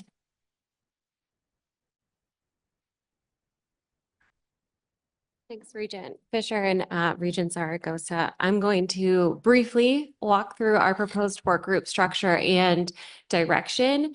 What we're proposing is to expand the existing food and housing insecurity work group to a comprehensive student well-being work group. So it would include two key sub-work groups, the existing food and housing work group, sub-work group, and then a new student mental health and wellness sub-work group. So this structure would allow us to maintain our focus on critical basic needs, but then also address student mental health as well. In terms of the direction, really looking at studying mental health needs on our campuses, evaluating existing and emerging best practices, exploring innovative solutions, thinking about and refining those initial recommendations from SHIO JED Foundation, and just ensuring that they're part of that Arizona is part of the national conversation. And then lastly, defining work group membership to ensure diverse perspectives and expertise. So making sure that staff, students, faculty, and community members are part of this work group. And then lastly here, just the timeline, really the first few months are kicking off. The rest of this academic year would be doing an assessment and putting together a report of recommendations that we would then share. We are proposing to share in June of 2025, and the next year looking at implementing key recommendations if resources are available. And I'll just end with, we deeply, deeply appreciate your time today and your consideration of the proposed work group. And lastly, for anyone who is seeking resources, our institutions have robust resources, and this is just one of many resources that our institutions have. So with that, we'll open it up to questions or comments about this proposal or the presentation today. Thank you. Thank you, Roxanne, and thank you to you and your team, and also to our Regent students, because all this data that you have presented, it is a very great concern of the mental health of our students, but also housing and food has been a theme that started, at least that I know, 4 years ago. And now there's no way of stopping. So it's like continuing to see how we can improve it. So with that said, on behalf of the board, before I let other people, I would like to ask Director Chet Sampson and our board office to continue working with our student regents on these issues and expand the scope of work with housing, with food work groups, as well as the initiative of the mental health and well-being of our students. So that's one of the things that we need to do. So now if we have any questions, yeah, it was President Crow and then. Regents are Oh, first. Okay. Thank you, Chair, and thank you for doing that because I think that's exactly what we need to do. Quick question for either the student regents or maybe Roxanne. How many students have been surveyed and how many students will be surveyed? Well, that's a great question, Regent Pacheco. So we plan on starting these surveys the first week of October. So not next week, but the week after. We plan on reaching out first to each of the coalitions at our universities representing different student populations. As Regent Fisher said, whether they be international students, Black and African students, so on and so forth. We expect that by the end of the year, we'll hit about 500, if not more students across all the different organizations we plan on reaching out to. And that's for each of us. So 1,000 total, hopefully, fingers crossed. If you would like to hear Regent Fisher's perspective on that, by all means, she can contribute. Yeah, I'm interested in reaching as many students as possible. And again, really focusing on like a broad spectrum of places that we are reaching out to students directly. Again, especially surrounding like first year students is where a lot of my like prior knowledge lies, but I hope to expand that and reach our goal of 500 each. Terrific, thank you. Yeah. President Crow, you wanted to? Yes, I have two categories of comments. And first, this is all directionally important and moving in the right direction. But I just want to make sure that regents and others are aware of the complexities because they are very complex. We offer a food security solution to any student experiencing food security. If they tell us, if they ask, we provide an immediate solution. We have a way to find a housing solution and remedy a housing issue as it is derived immediately if they raise their hand. Some do, some don't. This is essential to understand. The second element is that we are unable to help students to keep from putting themselves sometimes into the dilemma that they find themselves in. We offer students through the Obama scholarships a complete package to complete their college education. They choose to leave the residence halls with a family with no income, borrow money from a federally backed up financial aid debt source, rent an apartment, secure a long-term lease, often that's quite expensive, and then suffer financially and in other ways as a function of that. We have said over and over and over, if we only had more control of the financial aid assets and the financial aid tools, which we don't have from the federal government, we can help the students to be more successful. So since we can't do that, a very significant thing that we need is, and I wrote this down, an education program, which is a part of all of this, about how to finish college, how to get help along the way. We have students that say they come from a family with no resources. They don't want to live in a residence hall. They don't accept the opportunity to live in the residence hall because they don't want to live in the residence hall. And then they find themselves in a financial situation where they are financially ruined, which creates then other dynamic outcomes. And so again, these are young adults and they're just emerging into their life. And if I think back at all the stupid things I decided when I was that same age, including financial things, I can see how these mistakes are made. And so I think financial literacy for college students should be required. The board could make that happen. I think that ways in which we can help students is really important on the issue of mental health. I just want to say something relative to mental health. It is critically important, and we live in a social moment where mental health issues are expanding for lots of different reasons. There may even be, social reasons, environmental reasons, all kinds of reasons. We don't even know what's going on at that scale. This board spends every single ounce of energy it can to limit our ability to acquire new resources in the form of tuition. We only have tuition as our principal resource, and this board's goal and our goal is to keep tuition as low as possible. Tuition, if it's our principal resource, it's the means by which we have to have resources to deal with the broader aspects. And so the model in Arizona is that tuition is only for the cost of instruction. It can't only be for the cost of instruction. It has to be for the cost of completion. What does it take to help a student to be able to complete college all the way through completion? Having said that, our cost on an annual basis for an undergraduate student is $19,000 a year for instruction. Our tuition is $12,000. Half of our students can't pay that. So we're in a position financially where all of these services, they are very expensive. They are often not covered by insurance, almost always not covered by insurance at the initiation point. And so I think the other thing I'm putting on the table for us to think through is what is the financial structure that we need to have and the revenue that we need to have to be able to create the environment that we need to have to graduate more students, healthy, successful, on-track students. And so I just raised these as two issues for the regents to think about. I did come from an institution which presently charges about $70,000 a year for tuition, and the resources are over the moon.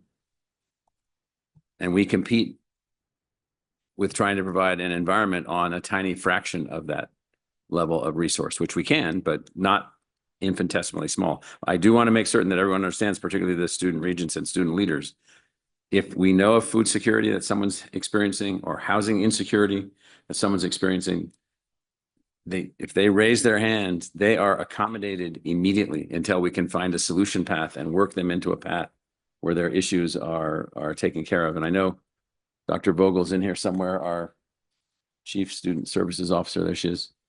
And so could Joanne maybe add just 1 minute? If I call you up, and I do from time to time, I met Mary.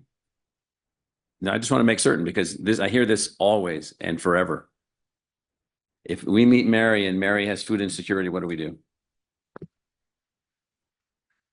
So we bring in Mary. She meets with the student advocate. We look at her individual situation to see if this is a crisis issue or if this is a long-term structural issue in the finances. And so if it's long-term, we'll adjust financial aid as needed. Immediately. Yep. And then anything in the short term. And so you mentioned housing. I mean, we operate residential facilities. So we would put that person into housing. If that's not where the person wishes to be longer term, we will help them to explore the options off campus. But it is highly engaged and it's highly individualized. Thank you, President Cruz Rivera. I want to commend our student regents and the ABOR office for tackling this issue. I think that qualitative information will be most helpful to try to better understand not only the university's responsibility, but also the state's responsibility. We have a huge responsibility, and it's a huge honor in higher ed to create an environment where our students who are seeking to meet their full potential can be well positioned for careers of consequence and lives of purpose. But increasingly, we note that that is a very tall order for universities to accomplish that work, given the increased mental health issues that we are experiencing, as President Crow mentioned, as a society, let alone as a higher learning institution. I have now had the opportunity to teach freshmen for 2 semesters. This is my 2nd semester, and I can attest to the difficulties. As president, not only here, but also in New York City, and having held leadership positions in Puerto Rico and California, I can also attest to the devastation that comes when our students find no way out of their mental health struggles and end up taking their own life. It happens way too often.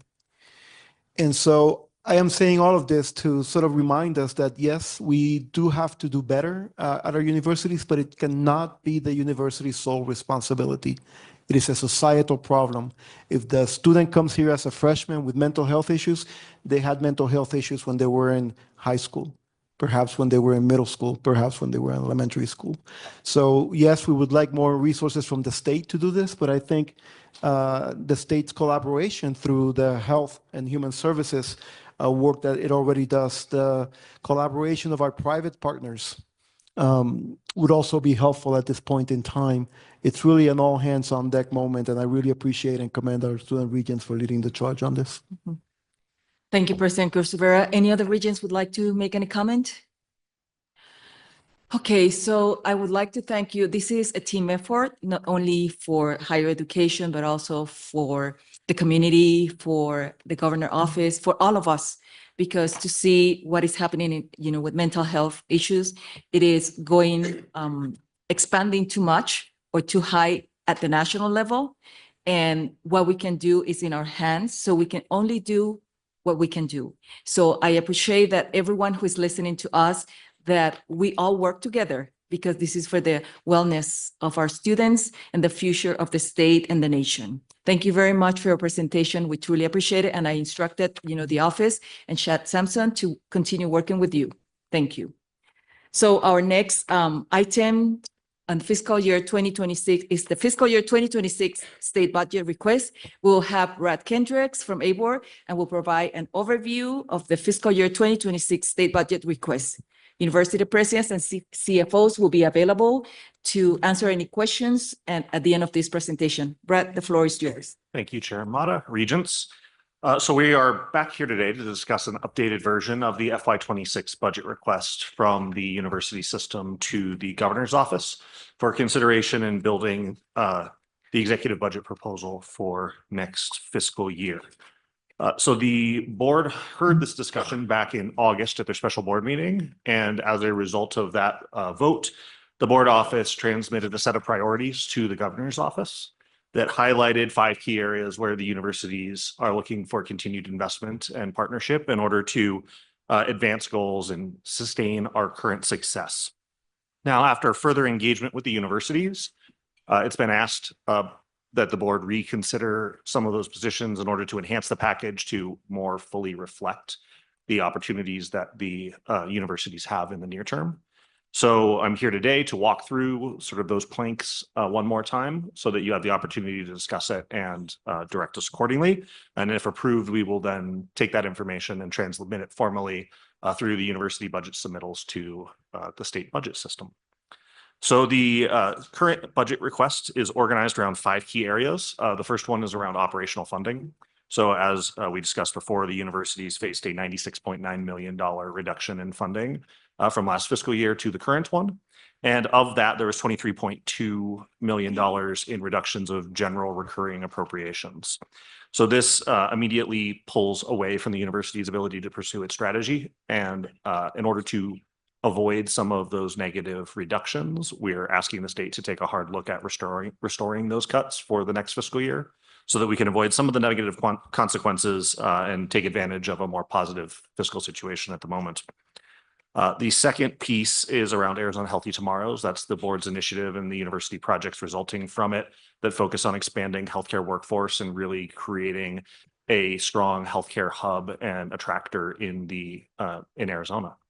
So each of the universities has already begun pursuing and exploring different strategies in this space. Arizona State University is establishing ASU Health, which will include a medical school as well as a medical engineering program and a health observatory. Northern Arizona University is examining creation of a medical school, as well as expanding and enhancing its allied health programs and its newly differentiated College of Nursing. And the University of Arizona's 2 medical schools in Phoenix and Tucson are looking for enhancements and expansions as well. All of these things, again, designed to make Arizona more of a magnet in the healthcare space. The third piece is around workforce innovation and technology. And this is around the university's varied efforts in order to help position students and programs for the jobs of the future and where the economy in Arizona is going. And in this space, the University of Arizona has identified priorities related to artificial intelligence infrastructure for the state of Arizona, engineering enhancements, as well as an extension or additional investments in their cooperative extension programs in rural Arizona. Northern Arizona University has focused on workforce readiness programs through its various partnerships related to community colleges, student housing initiatives, and sustainable infrastructure.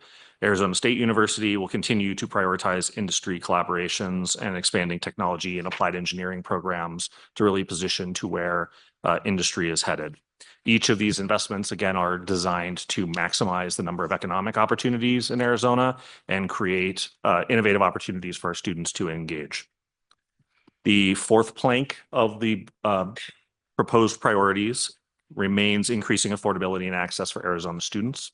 So two key programs received major investments in the last fiscal year that were pulled back in the current year. One of those is the Arizona Promise Program. Many states in the United States have a statewide commitment to their lowest income students in order to create an equal access to higher education opportunities. The Arizona Promise is Arizona's attempt at doing that. So in order to continue to invest in that program and really solidify us on a similar competitive plank with other states in this space, we're looking for a total investment of or a total additional investment of $115 million to make sure that students who are currently eligible for this program could be fully funded through statewide resources. The other piece is the Arizona Teachers Academy, which awards scholarships to students in exchange for their commitment to serve the state of Arizona as classroom teachers. This is a program that we've continued to see interest in and continue to produce teachers at a low cost for the state of Arizona, but the program did face cuts this year. So in order to preserve the current number of participants, we would need a continued level of funding in order to continue that success. And the last piece, and where we revised this package, is around capital investment, because the buildings and the scientific infrastructure is really essential to all of these things that we're talking about here, especially as we talk about meaningful and large enhancements in our healthcare, research, and education infrastructure. So we have items here related to critical infrastructure needs. That's maintaining the vast infrastructure that the universities currently operate, as well as additional capital projects to facilitate the creation of new medical schools, the expansion of our various high-tech education programs, and so forth. So all in summary, the total package of needs that have been identified has been increased in this proposal from $632.2 million to $732.2 million, which just includes a clearer reflection of the upfront capital priorities of the system. But with that, I will pause for any questions or board discussion. Thank you, Brad. Do we have any comments, questions from the board? Regent Duvall? I'll go. I'd like to make a comment. I'd like to contextualize this budget request, sort of put it into a frame, a historical frame, how we got here, as well as where we're trying to go.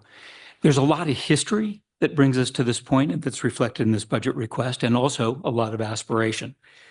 On the history side, over the past 20 years, reductions in state investments have exceeded any other component of Arizona state government.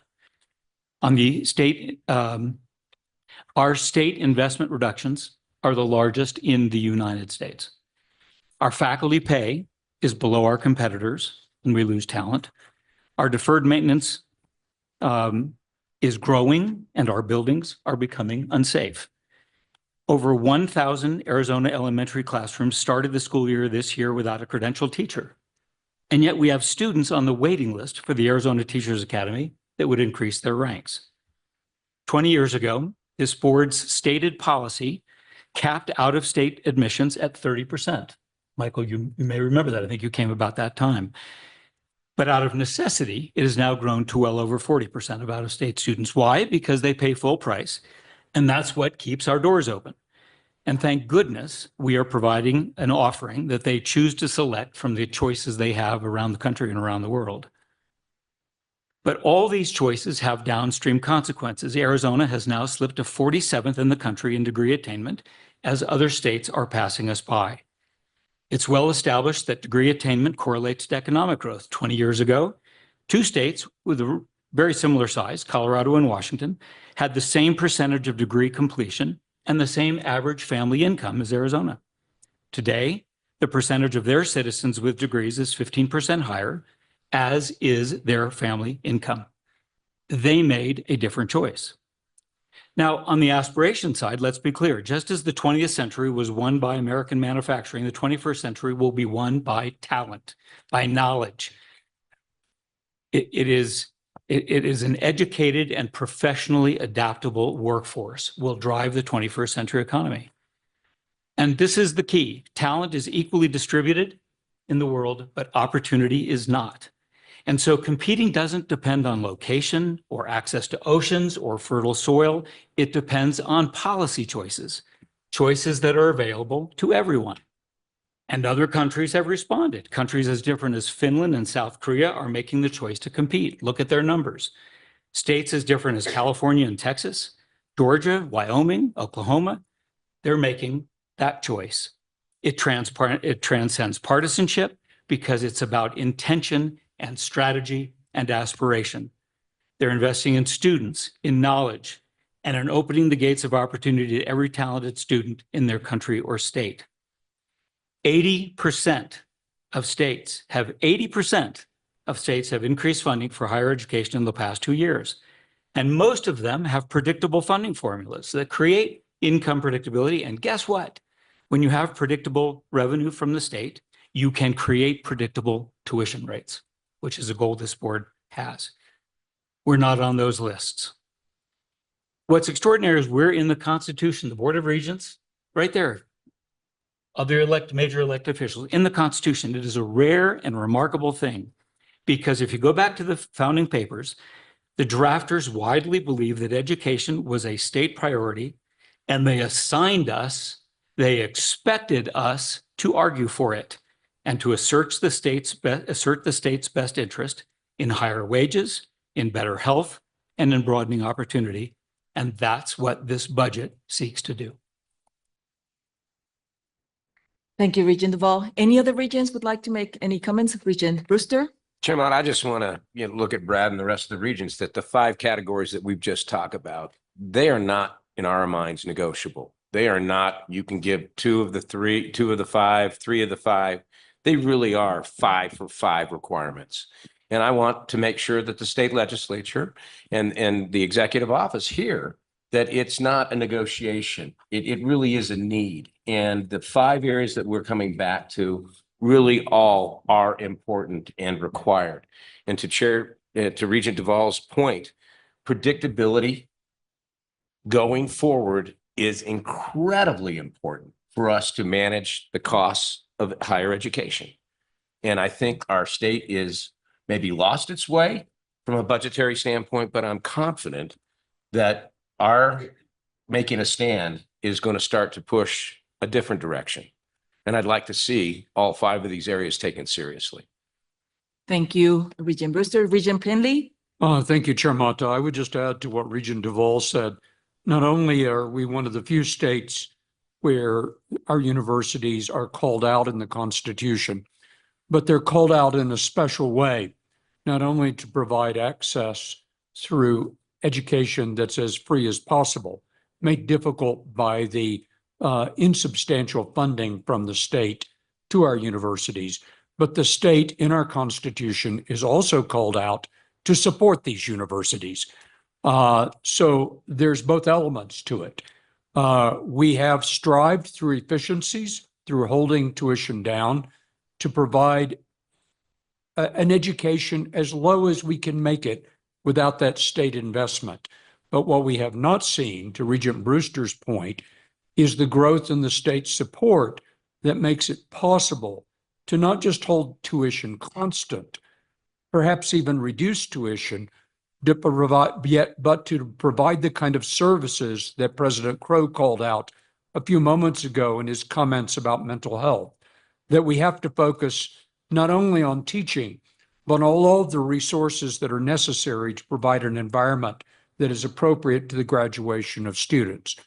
As we look at where jobs are going to grow in the next few years to 2030, as was recently pointed out by a study at Georgetown University, the major part of job growth for jobs that will pay the best wages, what they called quality jobs, comes with a college education.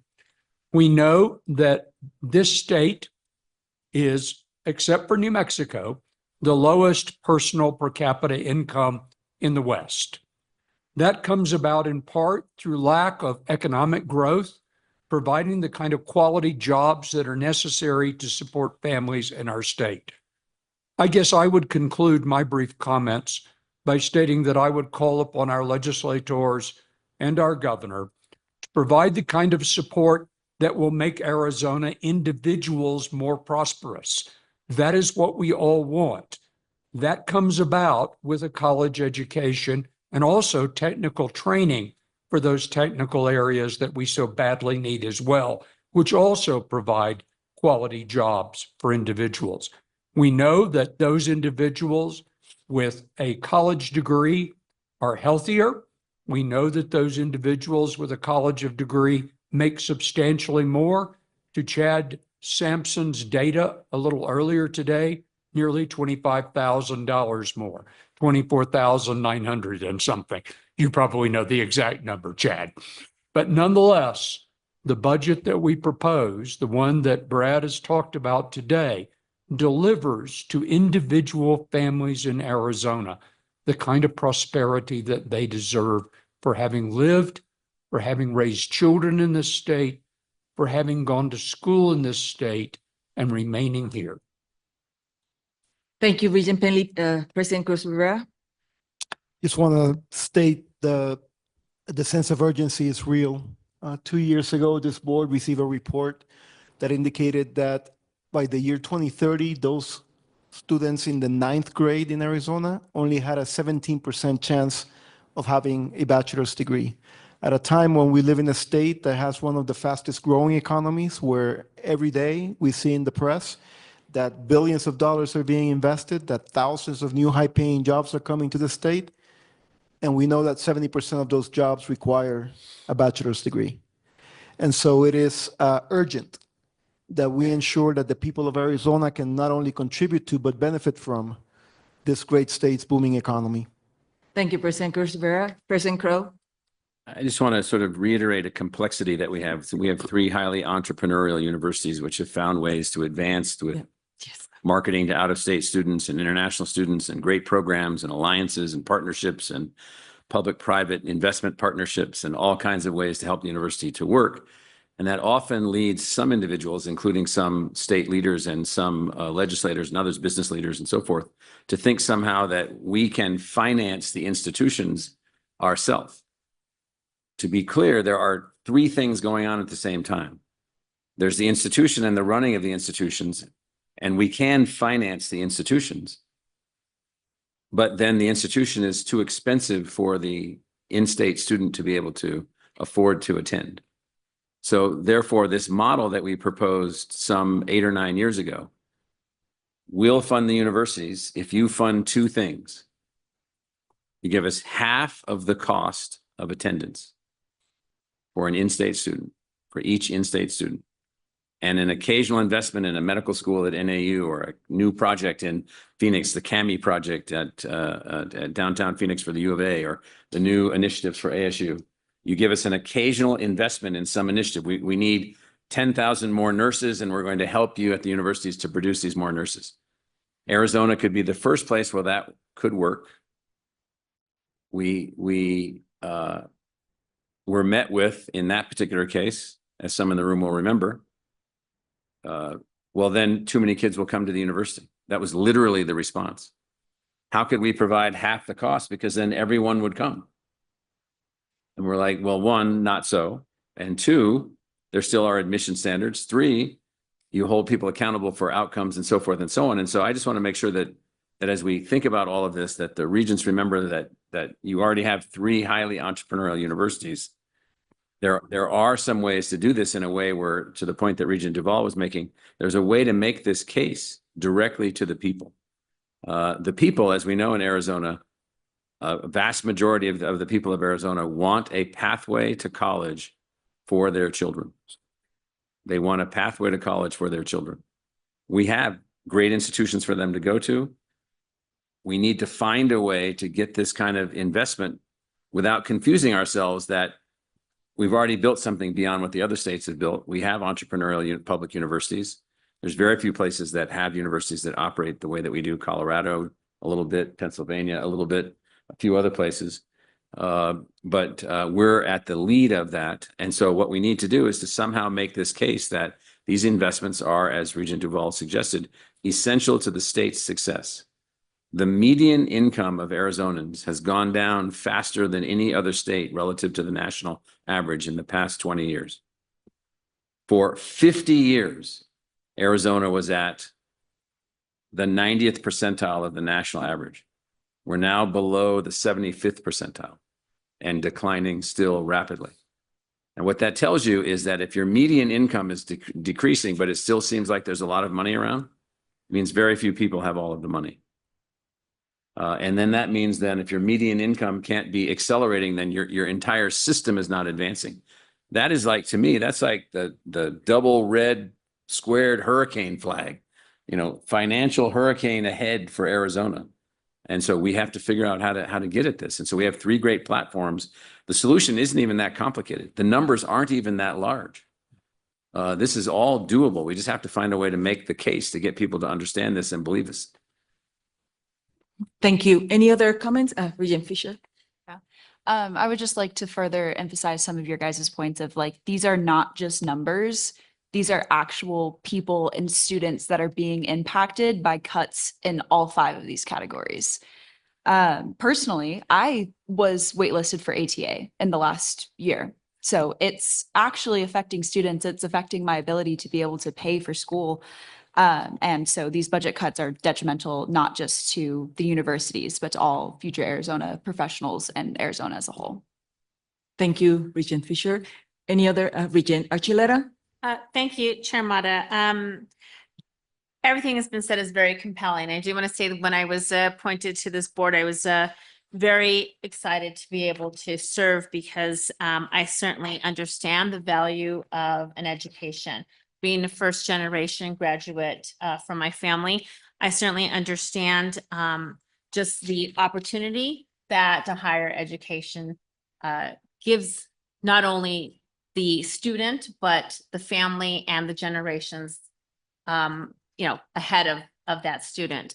And so I am very concerned if we do not have the budget that we need, that the affordability for students, such as myself, students who are first-time college-bound students, students who come from low income, students who perhaps never thought they would have the opportunity to do so, and thought that it would be attainable and affordable, are now going to see that it's not obtainable and affordable because it's not going to be as close to free as possible. And so I'm very concerned about, just the trajectory that we see the funding from the state going. I think we do need to, broaden the information that's provided to communities so they understand that. I will say when I learned that funding was about 14% state funded of our universities, I was shocked. And I thought, wow, how is it that I did not know that? So I do think we need to continue to have this discussion to really bring it to light. And I was also very excited to serve on here because I see universities as, being the main driver of economic vitality for our state. The fact that universities, through their research, through their preparation of the future workforce, the preparation for students to be able to excel in business and industry and jobs and careers, is really the skeleton, the backbone of our state's economic vitality. And so if we think about it, our states are just, our institutions of higher education are not just educating students. They're providing resources and information and cutting edge technologies for our state. And so I think all of this, if we can, speak to just the main reason for our universities, for how it contributes to our state, if we can begin to make it more common knowledge, then I think we have a better chance of being successful at the legislature and getting our budget funded. But it is going to take some time. And it's going to take all of us collectively in this effort. But I'm really happy to see that we're asking for what we need because it is what it is. It is what we need. So thanks so much for presenting the budget. Thank you. Thank you. Any other comments? President Crow? Brief comment just to put context around Regent Archuleta's principal point, which is our focus is on the kids of Arizona and their ultimate success. And so we're so focused on that it leads our universities to borderline financial stresses or over the cliff of financial stresses. Because I was mentioning to someone today, if you take every dollar of state appropriation and every dollar of student tuition paid by an Arizona student, we have a net loss of between $300 and $400 million every year. Well, obviously we pay that. That is, we've increased the number of Pell eligible graduates by 7 times. We've increased the number of minority graduates by 10 times. But to do that, we are driving revenues from other locations and not doing many other things that we should be doing as a university. And so we're doing everything we can. In a sense, we are the funding mechanism for the students from Arizona to be successful. And more are successful now, more first-generation students than ever, more Pell students than ever, more minority students than ever. And you can do that for a while. And then every once in a while, you'll wake up one day and you'll have $100 million budget problem because you've been trying to do it and then something else went out of whack. And then you're in because unlike other universities that are supported for that mission, we support ourselves for that mission. So the mission is not being abandoned. The mission is being implemented in a very difficult way. Thank you. I would like to make the last comment, getting all the comments that we got from the regions, from the presidents, is that this is the contribution to business and well-being. And this is investing in Arizona future, because we're attracting the businesses that will support that, the workforce, the jobs, and the better of Arizona. So I just want to wrap up that. And this state budget is very important that, we get it. And thank you all for that comment. So if there is no other comment, I would like to move. Any other comments? Nope. Okay. I move that board approve the fiscal year 2026 state budget request for the universities and board office as described in the executive summary. Do I have a second? Second. Thank you. All those in favor say aye. Aye. Any opposed? Any abstention? The motion carries. These votes affirms our promise to provide opportunities for Arizona students to earn a degree, have quality teachers in the classroom, more doctors at the clinic, and access to innovation and discoveries that provide solutions to some of our state's largest challenges. We look forward to working with the governor and lawmakers to focus state investment on Arizona future. Before I forget, Brad, thank you for the presentation. We were so embedded in this discussion. So our next item concerns the transition agreement with Dr. Robbins. Jenny, would you please provide this term?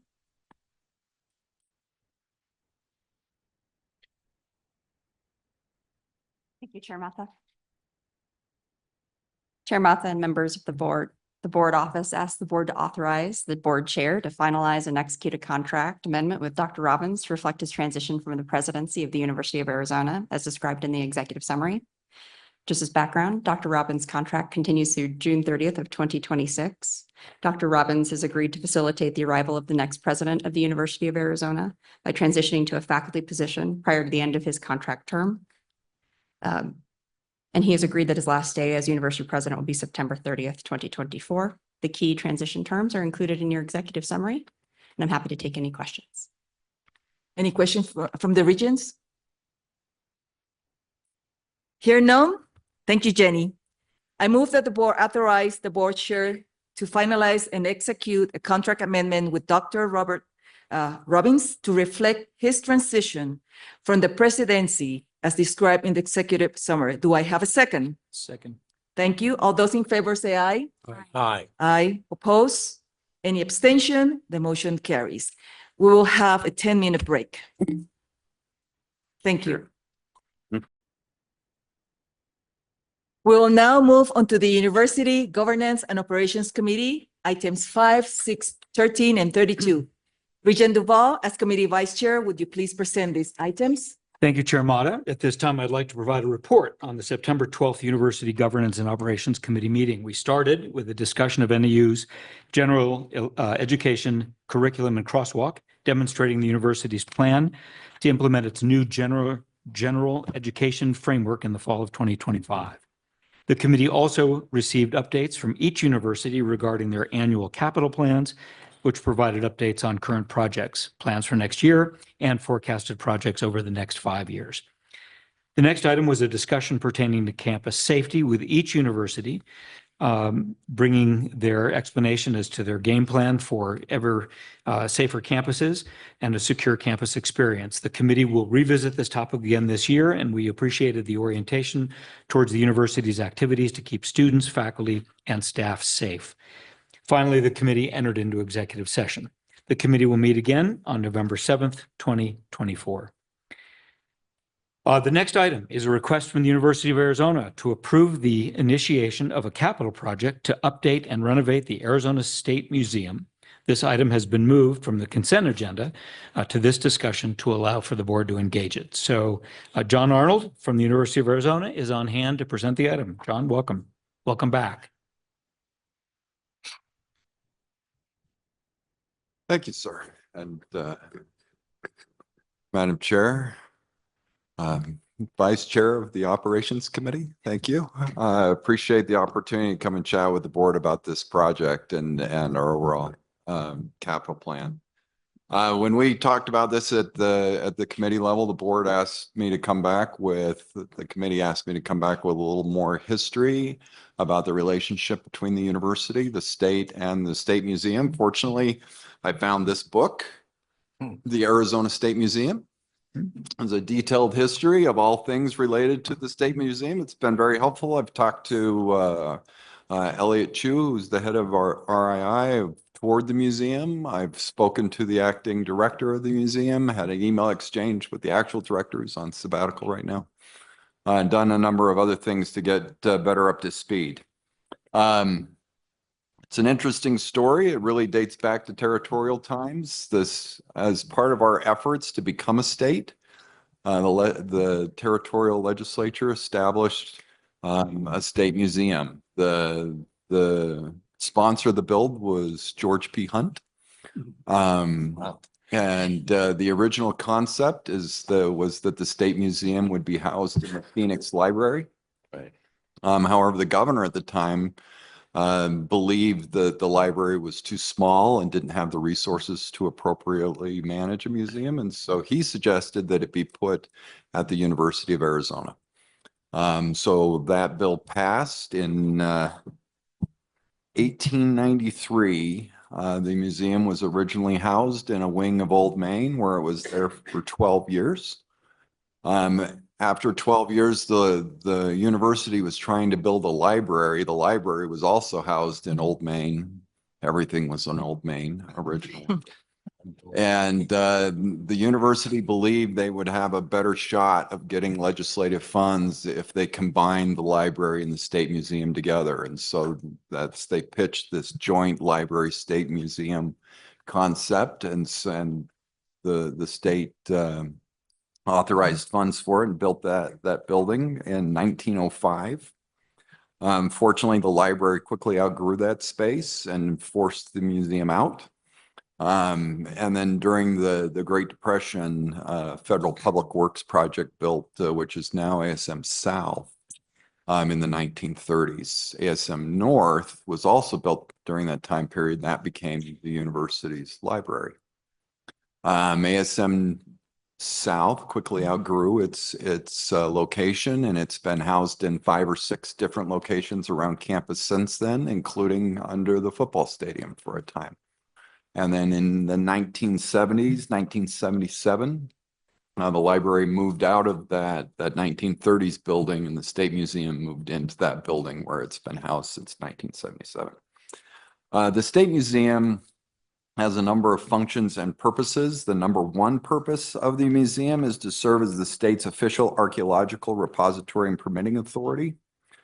This was established in the 1960 Arizona Antiquities Act.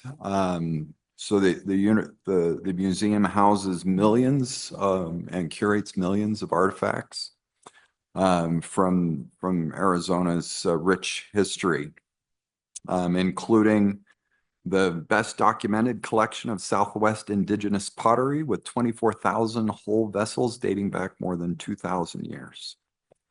In addition to housing and curating artifacts, it provides public access to state historical artifacts, has around 15,000 visitors per year, including about 2,000 elementary school children come through the museum, supports the university's education mission, the research mission, and the museum plays an important role in the repatriation of artifacts. And in fact, it's become a national leader in repatriating artifacts to indigenous peoples, and consults and helps many other repositories in returning and preparing their artifacts. One thing I learned is one of the problems is museums store artifacts. They used to cover them in pesticides to prevent their deterioration, so that we need to clean them before they can go back to the indigenous peoples.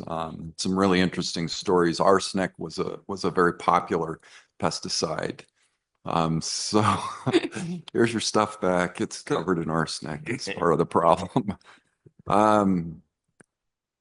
The museum operates under a number of both federal and state laws, including the National Historic Preservation Act and Environmental Policy Acts. And then, as mentioned, the Arizona Antiquities Act and Historic Preservation Act. The museum's operating budget's about $4.5 million per year, $2.7 million of which comes from the university. As mentioned, the museum sits in two facilities, ASM South, ASM North. Combined, there are about 160,000 square feet of space. Both were constructed in the 1930s. Again, the number one purpose of the museum is to store and curate artifacts. And so the bulk of the space in both buildings is storage. Walk through the storage facility, it's incredible. Just floor to ceiling. They've turned a 3-story building into 6 stories of storage space by putting in fake floors and ceilings. It's a little bit creepy, to be honest. I'm a little claustrophobic, so spending time in this area and it was originally built that way in the 1930s to store books for the library. So this project is on ASM North. We did a comprehensive review. We found every kind of potential issue with the building you can find, including structural, interior systems, exterior systems, electrical systems. The last major renovation of this building was in the 1960s. So everything is outdated, failing. We have structural problems. We have roof leakage problems. The HVAC system no longer works properly. We have drainage problems around the building, et cetera, et cetera. It's a historic building, and so any renovation will require coordination with the University Historic Preservation Committee and the State Historic Preservation Office. Our original assessment put a full rehabilitation at between $80 and $90 million. This project is $50 million, and it would take care of the exterior structural issues, the electrical and HVAC and fire safety issues. In the budget request that you just adopted, we included $50 million for the State Museum. What we were planning is looking at both pathways. Do we go down the bonding pathway at the same time as we go as state for money? But we're comfortable with whatever the board wants to do in terms of pausing the bonding pathway as we look for state support for this project. With that, I'll answer any questions that I can. Thank you, John. I'll go first, and then I suspect other regions will have questions. Given the history, I do wonder, it is still called Arizona State Museum, not University of Arizona State Museum. Has anybody, since we've housed it and paid for it for all these many years, has the discussion ever occurred as to whether or not it ought to be a university asset, or has it always remained? And do the statutes require that it be a state museum? Madam Chair, Regent Duval, I do not know if the statutes require the name, and I am not aware of any discussion that's ever taken place to change it to something other than the Arizona State Museum. Yeah, thanks. Okay, questions? Regent Brewster. Regent Duvall, Jermata, I find this to be a very interesting moment, very similar to what we just talked about. A state museum that has not had state funding over decades to really upgrade and update what's needed. And all of a sudden it's being thrown back onto the U of A to take care of.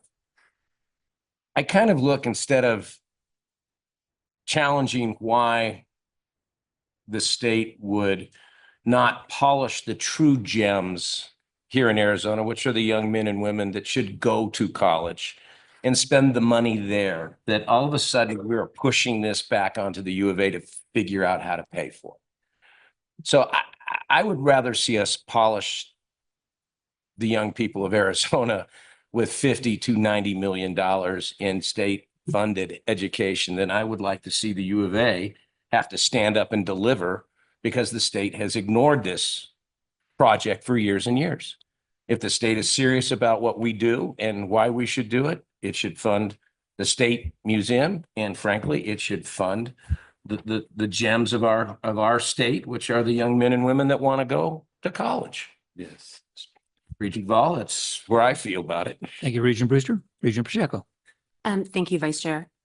I could not agree with Regent Brewster more. I think that the timing of this request is not great. And I really think that we need to step back and see whether or not this function belongs under sort of our umbrella, or if it belongs somewhere else. And I don't know if we've had that conversation recently, but I really, I struggle with spending that, which $50 million is an incredible amount of money on a building when we have really pressing needs. But humans have pressing needs. Thank you, Regent. Other comments, questions? Sir, I would just remind that our plan of finance is to finance this with system revenue bonds, which would include student tuition dollars to support those bonds. Yes. Yeah. Thank you, John.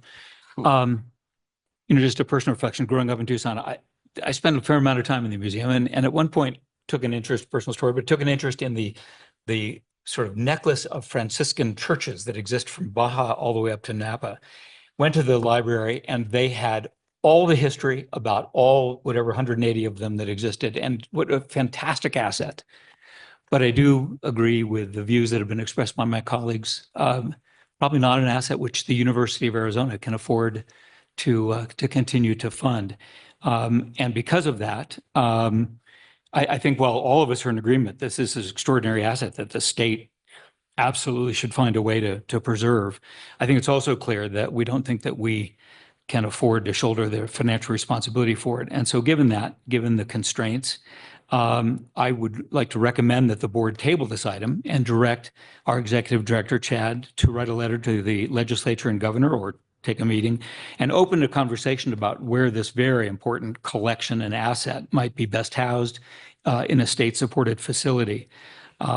And so in that context, I would move that the board table the University of Arizona's request for this project and financing approval for the Arizona State Museum as described in the executive summary. Is there a second? Second. Can I comment? Yes, you can, John. So are we, Madam Chair, Regent Duval, are we tabling the full capital program of the university or just this project? Just this project. Okay. It's been removed. Okay, thank you. Any other comments, questions? All right, it's been moved and seconded. All those in favor signify with an aye. Aye. Anyone opposed? Motion carries. The next item is a request to approve the 2025 Regents Research Grants. Brad Kendricks from the board office will present the item. Brad? Chair, Vice Chair Duvall, Regents.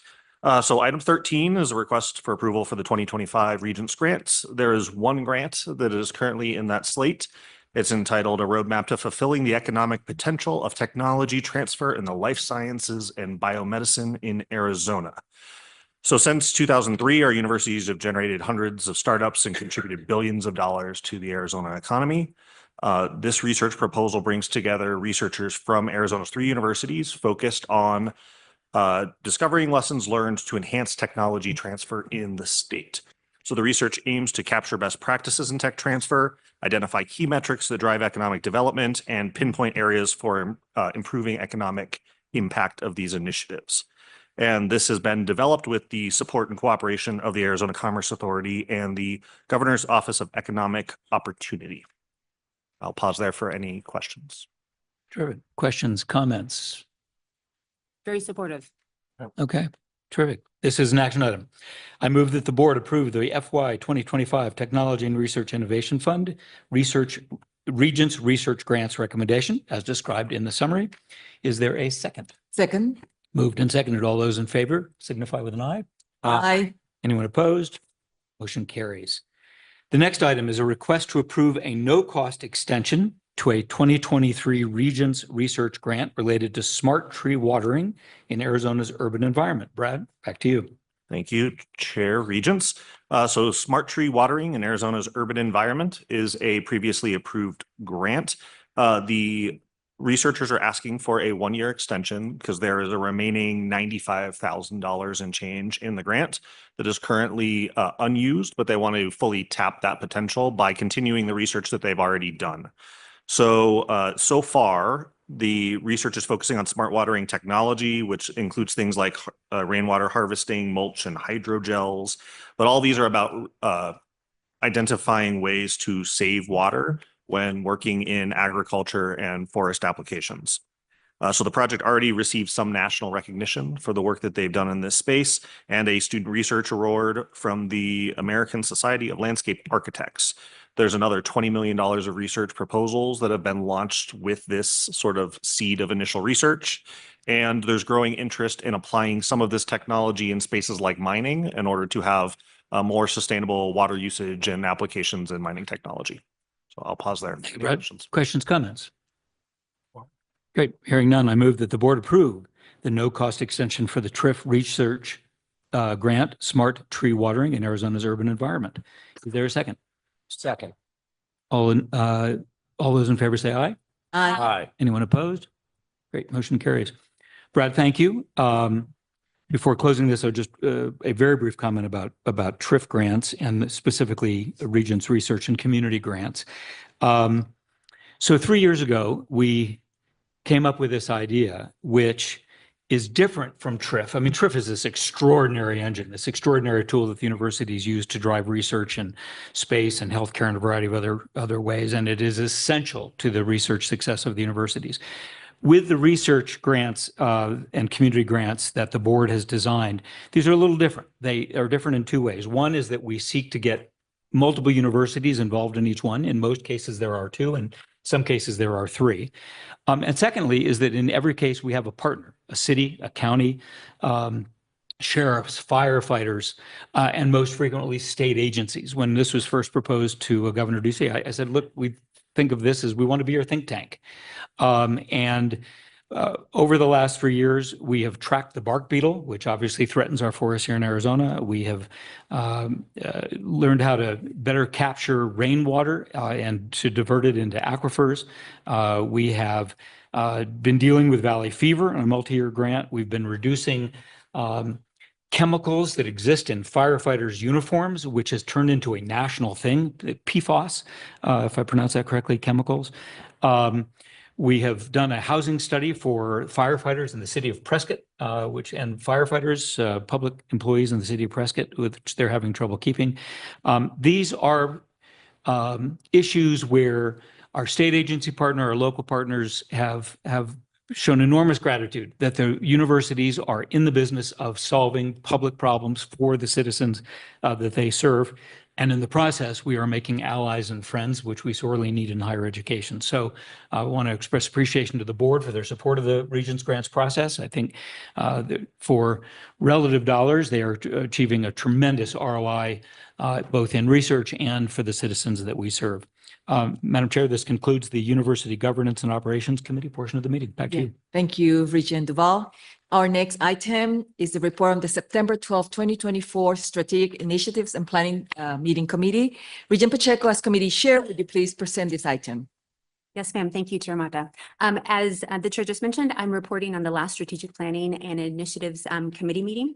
This year, the committee is planning on bringing guest expert speakers throughout the entire year to share perspectives and insights on various trends impacting higher education and the marketplace's reaction and perspective of our product, what we're actually giving the community. In our most recent meeting, we had a panel discussion on aligning higher education with workforce demands and societal shifts. Danny Seiden, the president and CEO of the Arizona Chamber of Commerce, joined us and shared what the anticipated needs are for our future workforce and who is best equipped to supply the workforce, the engagement and education that they need in order to be able to thrive in this new environment. And we also had Stacy Pearson, who is the founder of Lumen, and she's also a national political strategist with a very interesting expertise. Her expertise is in the dynamics of the American kitchen table, which in essence is the understanding of the intimate family conversations that guide decision-making. And in our case, whether or not you, me, the family or the members of the family go to college. The wide-ranging discussion addressed trends in public opinion related to the relevance and value of higher education, the critical importance of an educated workforce to the economic vitality of Arizona, and the challenging perspective that currently exists regarding a college degree. Additionally, we discussed the dynamic reality of the kitchen table, the Arizona kitchen table, and those conversations, and how we can better connect with Arizona families in ways that are relevant and authentic.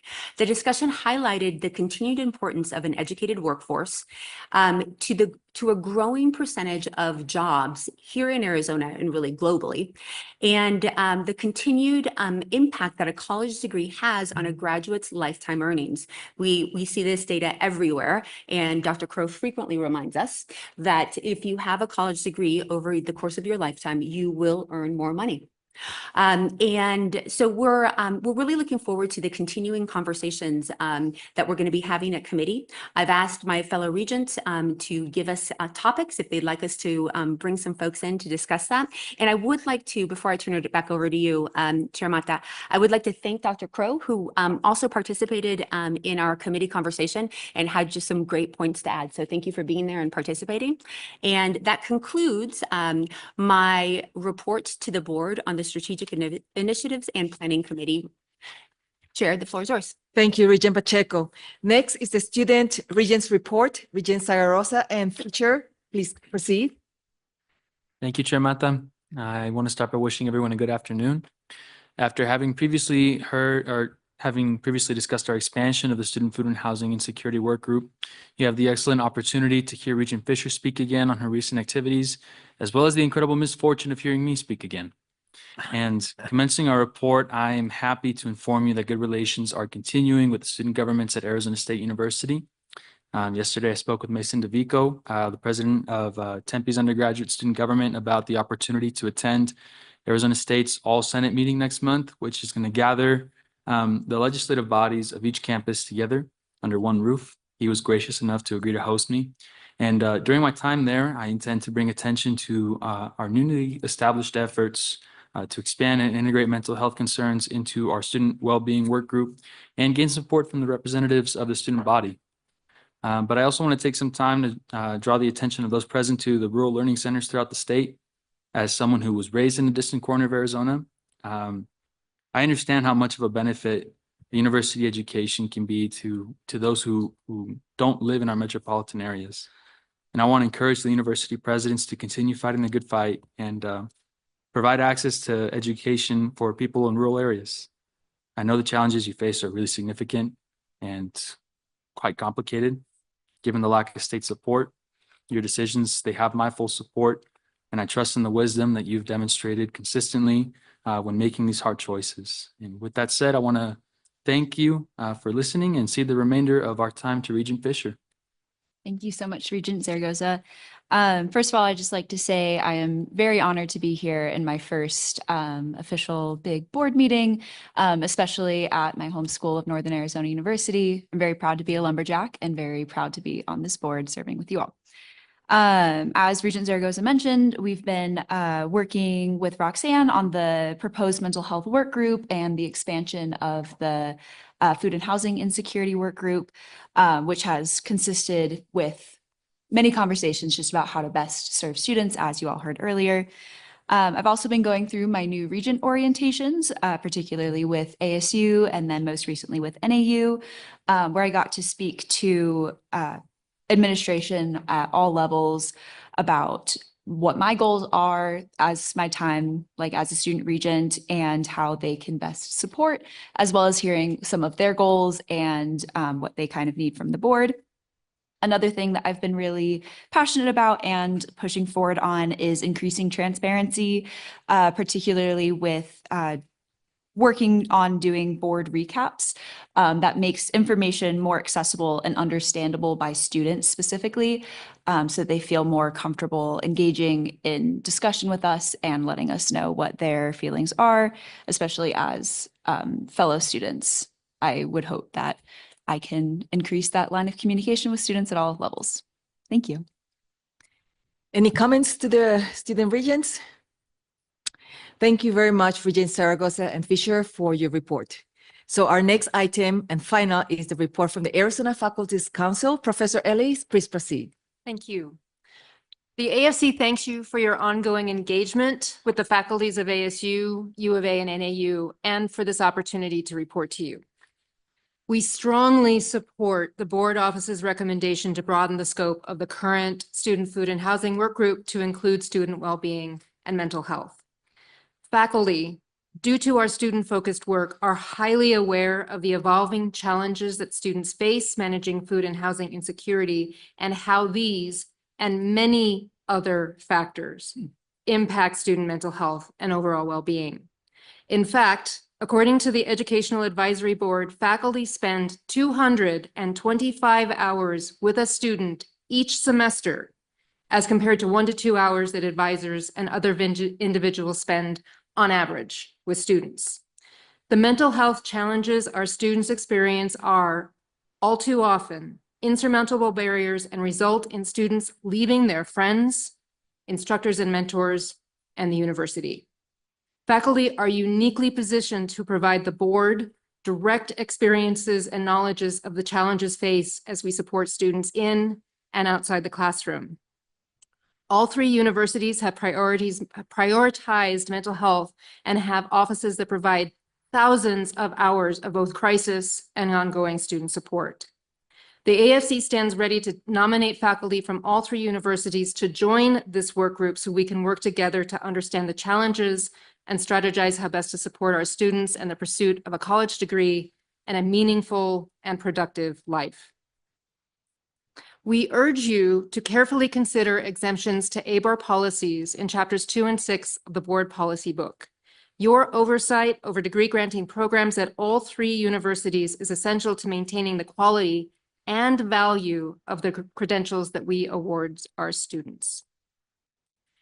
At the University Governance and Operations Committee meeting on September 12th, you received substantive reports from ASU, U of A, and NAU regarding public safety and university resources, procedures, and collaborations. Each campus police force takes significant measures to ensure the safety of our students, staff, and faculty on campus, and the work they do is laudable. Unfortunately, one key element of faculty and staff safety in and outside the classroom, which has not been consistently, robustly, and uniformly supported by public safety officers nor campus administrations across all 3 universities, is the threat of doxing. Doxing is the act of providing personally identifiable information about an individual on the internet, typically with malicious intent. It inhibits the free exchange of ideas and threatens civil discourse in the classroom. The fear of these threats takes significant mental health tolls on faculty, which impacts our academic performance, as well as what and how we teach. This has a direct and deleterious impact on faculty's academic freedom and the student experience. The cost of faculty fear of being on a professor watch list or being reported to external groups for teaching the material and supporting classroom discussions we are contracted to teach cannot be counted. These challenges cannot be addressed by a greater police presence on campus, and we know there are no easy solutions. But we request that the board engage with the universities to develop policies that will genuinely support faculty who find themselves publicly attacked and vilified for doing our jobs. With regard to item number 12 on the consent agenda, proposed adoption of ABOR Policy 5-305.01, prohibition on support of foreign terrorist organizations by student groups and organizations. We strongly urge you to consider adding domestic terrorist organizations to this policy. The FBI webpage, What We Investigate, under the heading of terrorism, lists definitions of international and domestic terrorism together. To us, it is short-sighted to only prohibit student support of foreign and not also domestic terrorist organizations. Finally, we would like to encourage students' civic engagement in the political process during the upcoming election. We unequivocally support voter registration efforts at our 3 universities and urge faculty to accommodate students as they engage in the electoral process. Thank you. Thank you, Professor Ellie. Any of Regent wants to make any comment? Okay. Well, I would like to make a comment and thank you for that report, because sometimes, getting to know about the threat that faculty or professors are having, and it is very, very important, because we are talking about you on the ground and that you feel like you're not protected, right? So, Chad, can we look at this too? And also, because you also mentioned the domestic terrorism that is not included in our policy. Yeah. Can you? Chair, I was just having that conversation with Andrew Comrie and Brad Kendricks from our office is how to address that. So we will come back and report back to the board. Okay. We'll work with the university administration on that. Okay. Thank you, Professor Ellis. These 2 items are very important from your report, and you heard Executive Director Chad Sampson that they will be engaged to discuss this. Okay. Thank you. So this concludes the public session. I have a few announcements before we adjourn. For those attending the reception, it is at the 1899 Bar and Grill patio beginning at 5 o'clock. We will have a faculty breakfast tomorrow at 7:45 in the Avenue Fremont room. And following the faculty breakfast, the board is scheduled to reconvene in executive session at 9 o'clock in the Doyle Reese room for President Crow and President Cruz Rivera reviews of assignments. I would like to thank President Cruz Rivera and his staff again, Executive Director Chad Sampson and the board staff for their work on this meeting. We have a lot of behind the scene work, and these are the people that need to be recognized. So please give them a big round of applause. So the board is now recessed. Thank you all.